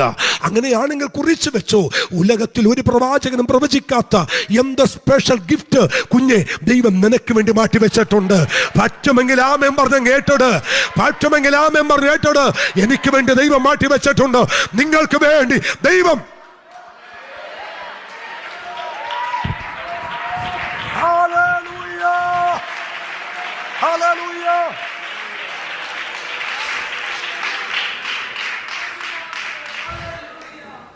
എടുക്കടാ കുരിശ്. കുരിശെടുത്തു, കുരിശെടുത്തു. 60 കിലോ അടുത്ത് ബലമുള്ള വെയിറ്റുള്ള ക്രൂശാണ്. അടിച്ചിത്രയും മുറിവേൽപ്പിച്ച്, ഇത്രയും ഉഴവ് ചാല് പോലെ കീറി മുറിച്ചിട്ട് ഈ 60 കിലോ വെയിറ്റ് എൻ്റെ അപ്പൻ എങ്ങനെ ചുമന്നെന്നാ എനിക്കറിയാതെ. അതൊക്കെ വായിക്കുമ്പോൾ നമ്മുടെ ചങ്ക് തകരും ദൈവമക്കളെ. ഈ കുരിശും ചുമന്നുകൊണ്ട് പോകുന്ന പോക്കിലെ ഈ ചോരയില്ല, ചോര തലേന്നും ദേഹത്തൊന്നും കുരിശിങ്ങനെ ഇരിക്കുകയല്ലേ, ദേ കൂടി ഒഴുകിയ. എനിക്ക് ഈ മനുഷ്യനോട് ഒടുക്കത്ത അസൂയ. ആരോട്? ശീമോനോട്. എന്നാ ഭാഷ കാര്യം എന്നറിയോ? ഈ കുരിശെടുത്ത് ഈ മനുഷ്യൻ തോളിലോട്ട് വെച്ചപ്പോഴേ യേശുവിൻ്റെ ചൂട് ചോര ആരുടെയെങ്കിലും ശരീരത്തിൽ ലൈവായി വീണിട്ടുണ്ടെങ്കിൽ അത് ശീമോന്റെ. നമ്മളെല്ലാം വിശ്വാസത്തോടെ യേശുവിൻ്റെ രക്തം കൊണ്ട് കഴുകൽ പ്രാപിക്കുമ്പോൾ ലൈവായിട്ട് യേശുവിൻ്റെ രക്തം ആരുടെയെങ്കിലും ശരീരത്തിൽ പതിഞ്ഞിട്ടുണ്ടെങ്കിൽ അത് ശീമോൻ്റെയാ. ഇയാൾ എന്നൊരു ഭാഗ്യം ചെന്ന മനുഷ്യനാ, ഇയാൾ എന്നൊരു ഭാഗ്യം ചെന്ന മനുഷ്യനാ. ഈ കുരിശെടുത്തുകൊണ്ട് ശീമോൻ നടക്കിയ മുമ്പിൽ യേശു നടക്കുന്നു. ആ പിക്ചർ നിങ്ങൾ കാണണം. രണ്ടുപേരും സംസാരിക്കുന്നില്ല. പക്ഷെ ഞാനൊരു ദൂത് പറയാം. നടന്നു പോകുന്നതിൻ്റെ പോക്കിൽ ഇടക്കിടക്ക് അരുമനാഥൻ ഈ തൂങ്ങിക്കിടക്കുന്ന കണ്ണുകൾ കൊണ്ട് ശീമോനെ നോക്കും. എന്നിട്ട് പറഞ്ഞു കാണും, ശീമോനെ, ഇപ്പോൾ തരാൻ എൻ്റെ കയ്യിൽ മറ്റൊന്നുമില്ല, ഈ പച്ച പൈമര കുരിശല്ലാതെ. പക്ഷെ ഒരു കാര്യം ഞാൻ നിനക്ക് പ്രോമിസ് തരാം. ഈ കുരിശ് ചുമന്ന് നീ ഗൊൽഗോത്ത വരെ എത്തിച്ചാൽ നിനക്ക് 2 മക്കളില്ലേ, അലക്സാണ്ടറും റൂഫോസും, അവരുടെ കാര്യം ഞാൻ ഏറ്റു. ഇതൊന്ന് ചുമന്ന് അവിടം വരെ എത്തിച്ചു തരാമെങ്കിൽ, അവൻ പ്രാണിയില്ലാതെ വഴിയറമ്പിൽ വീണു പോകുന്ന എൻ്റെ കുരിശ് നീ ഒന്ന് ചുമന്ന് അവിടം വരെ എത്തിച്ചു തന്നാൽ ശീമോനെ, നിന്റെ തലമുറയെ ഞാൻ മറക്കില്ലടാ. കുരിശ് ചുമന്നെത്തിച്ചു. ഞാനൊരല്പം ചരിത്രം കൂടി കൂട്ടി പറയട്ടെ. ഒരടിമയ്ക്കന്ന് ഒരടിമയുടെ ജോലി ചെയ്താൽ 2 വെള്ളിക്കാശ് കിട്ടും ദൈവമക്കളെ. നട്ടുച്ചയ്ക്കത്തെ ക്രൂശ് മരണം കണ്ണാൽ കണ്ട് ഹൃദയം തകർന്ന് വൈകിട്ട് വീട്ടിൽ ചെന്ന അപ്പനെ സ്വീകരിക്കാൻ 2 കൊച്ചുമക്കൾ ഓടി വന്നു, അലക്സാണ്ടർ, റൂഫോസ്. അവർ ചോദിച്ചു, അപ്പാ, എന്താ ഈ ശരീരത്ത് കാണുന്ന രക്തക്കറ? അപ്പൻ എന്തെങ്കിലും ആക്സിഡന്റ്? ഇല്ല മക്കളെ, വരുന്ന വഴിക്ക് നസയാന്റെ കുരിശ് ചുമക്കാൻ അപ്പനൊരു ഭാഗ്യം കിട്ടി മക്കളെ. എന്നിട്ട് അപ്പന് വല്ലതും കിട്ടിയോ മക്കളെ? ഒന്നും കിട്ടിയില്ല. പക്ഷേ ചുമന്നുണ്ട് പോകുന്നതിന് നടുവിൽ ഇടക്കിടക്ക് എന്നെ നോക്കി അവൻ പറയുമായിരുന്നു, മക്കളെ, അവൻ നോക്കിക്കൊള്ളാമെന്ന്, നിങ്ങളുടെ കാര്യം അവൻ ചെയ്യാമെന്ന്. ദൈവമക്കളെ, കുരിശ് ചുമന്നവരോടാ ഇന്ന് രാത്രിയിലെ ദൂത്. അവൻ ആർക്കും കടക്കാരനല്ല, അവൻ ആരെയും വെറുതെ വിടുകയില്ല. നിങ്ങൾ ഇന്ന് നേരെയുടെ ഈ ദൈവത്തെ സേവിക്കാൻ ഇറങ്ങിയാൽ നിന്റെ തലമുറ അന്യപ്പെട്ടു പോകാൻ എൻ്റെ തമ്പുരാൻ അനുവദിക്കയില്ല. വിശ്വസിക്കുന്നവരാമേൻ പറ. അപ്പോസ്തലനായ പൗലോസ് റോമാർക്ക് ലേഖനം എഴുതുമ്പോൾ 16-ാം അധ്യായത്തിൽ ഇങ്ങനെ ഒരു എഴുത്തെഴുതി, ഞാൻ എല്ലാവർക്കും വന്ദനം ചൊല്ലുന്നു, കർത്താവിൽ പ്രസിദ്ധനായ റൂഫസിന്. റൂഫസിൻ്റെ പേരേ അവിടെ ഉള്ളൂ, അലക്സാണ്ടറിൻ്റെ പേര് അവിടെ ഇല്ല. പക്ഷേ അലക്സാണ്ടറിൻ്റെ പേര് പറഞ്ഞത് മർക്കോസാ. മർക്കോസ് പറഞ്ഞു, വഴിയിൽ നിന്നും വരുന്ന കുറേനക്കാരനായ അലക്സാണ്ടറിൻ്റെയും റൂഫോസിൻ്റെയും അപ്പനായ ശീമോനെ കൊണ്ട് അവർ കുരിശടിപ്പിച്ചു. പിന്നെ എന്താ പൗലോസ് വന്ദനം ചെയ്തപ്പോൾ റൂഫോസിൻ്റെ കാര്യം മാത്രം പറഞ്ഞത്? റൂഫോസ് അന്നത്തെ സഭയിലെ ഡീക്കന്മാരിൽ, ബിഷപ്പുമാരിൽ ഒരാളായി. എന്താ സഭയ്ക്ക് വന്ദനം ചെയ്തപ്പോൾ അലക്സാണ്ടറിൻ്റെ പേരില്ലാഞ്ഞത്? അലക്സാണ്ടർ അന്നത്തെ റോമൻ പ്രവിശ്യയിലുള്ള ഒരു ഗവർണറായി ഉയർത്തപ്പെട്ടു. ഒരുത്തൻ പുറത്തുയർത്തപ്പെട്ടു, ഒരുത്തൻ സഭക്കകത്തുയർത്തപ്പെട്ടു. ഇന്ന് രാത്രി പറ, ഈ തമ്പുരാനെ സേവിക്കാൻ ആവേശമുള്ളവർ ഇന്ന് രാത്രി ദൈവത്തെ ഒന്ന് സ്തുതിച്ചാൽ. ഇനി അതൊന്നുമല്ല എന്നെ ചിന്തിപ്പിച്ചത്. ആ 16-ാം അധ്യായത്തിനകത്ത്, റോമർ 16-ാം അധ്യായത്തിനകത്ത് ഈ വന്ദനം ചൊല്ലുന്ന കൂട്ടത്തിൽ പൗലോസ് ഒരു 1.5 വാക്ക് പറഞ്ഞു. ആ വാക്ക് കിട്ടിയാൽ നിട്ടേക്കണം കേട്ടോ. റോമർ 16-ലുണ്ട്, കർത്താവിൽ പ്രസിദ്ധനായ റൂഫോസിനും എനിക്കും അമ്മയായ, കേക്കണേ, കാപ്പിരിക്കാരനായ ശീമോന്റെ ഭാര്യ പൗലോസിന്റെ അമ്മയായി. ഇത്ര യഹൂദ പശ്ചാത്തലത്തിൽ ജനിച്ച ഈ മനുഷ്യൻ പറയുക, അവൾ എൻ്റെ അമ്മയാന്ന്.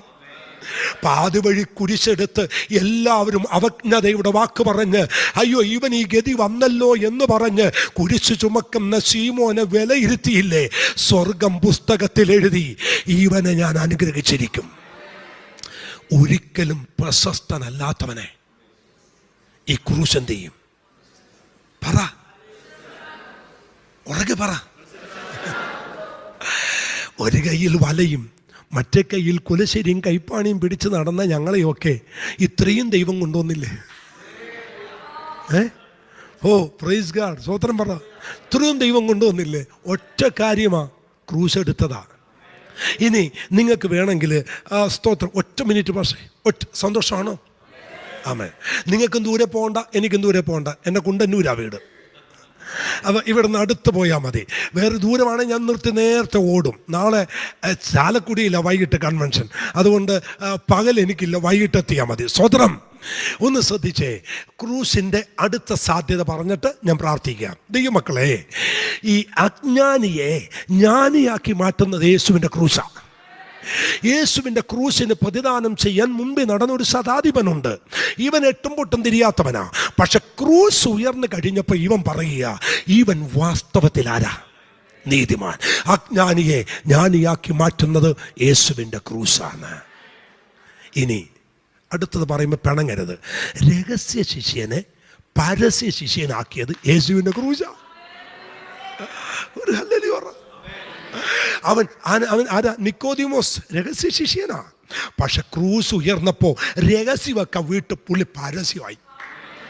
പലരും സഭാഗോളി വരുമ്പോൾ കല്യാൺ ജ്വല്ലറിയുടെയും മഹാരാജാസിൻ്റെയൊക്കെ കവറിൽ പൊതിഞ്ഞ ബൈബിളും കൊണ്ട് വരുന്നേ. തൻ്റെ ഇടത്തോടെ നെഞ്ചത്ത് വെച്ചുകൊണ്ട് വാ. സോദര, ഈ ലൈവ് പോകുന്നുണ്ടല്ലേ? എന്നാൽ കേൾക്കട്ടെ. ഈ ഗൾഫിലുള്ള ചിലർ ഗൾഫിലേക്ക് ചർച്ചിൽ ചെന്ന് കഴിഞ്ഞാൽ ഭയങ്കര സെക്രട്ടറിയും ഖജാൻജി, ഭയങ്കര എന്താ പറയണേ, ഗൾഫിലങ്ങ് ആടിച്ച് തകർക്കുക. പക്ഷെ ഇവിടെ വന്നിട്ട് ഒരു യാക്കോബ് പള്ളി പോവും.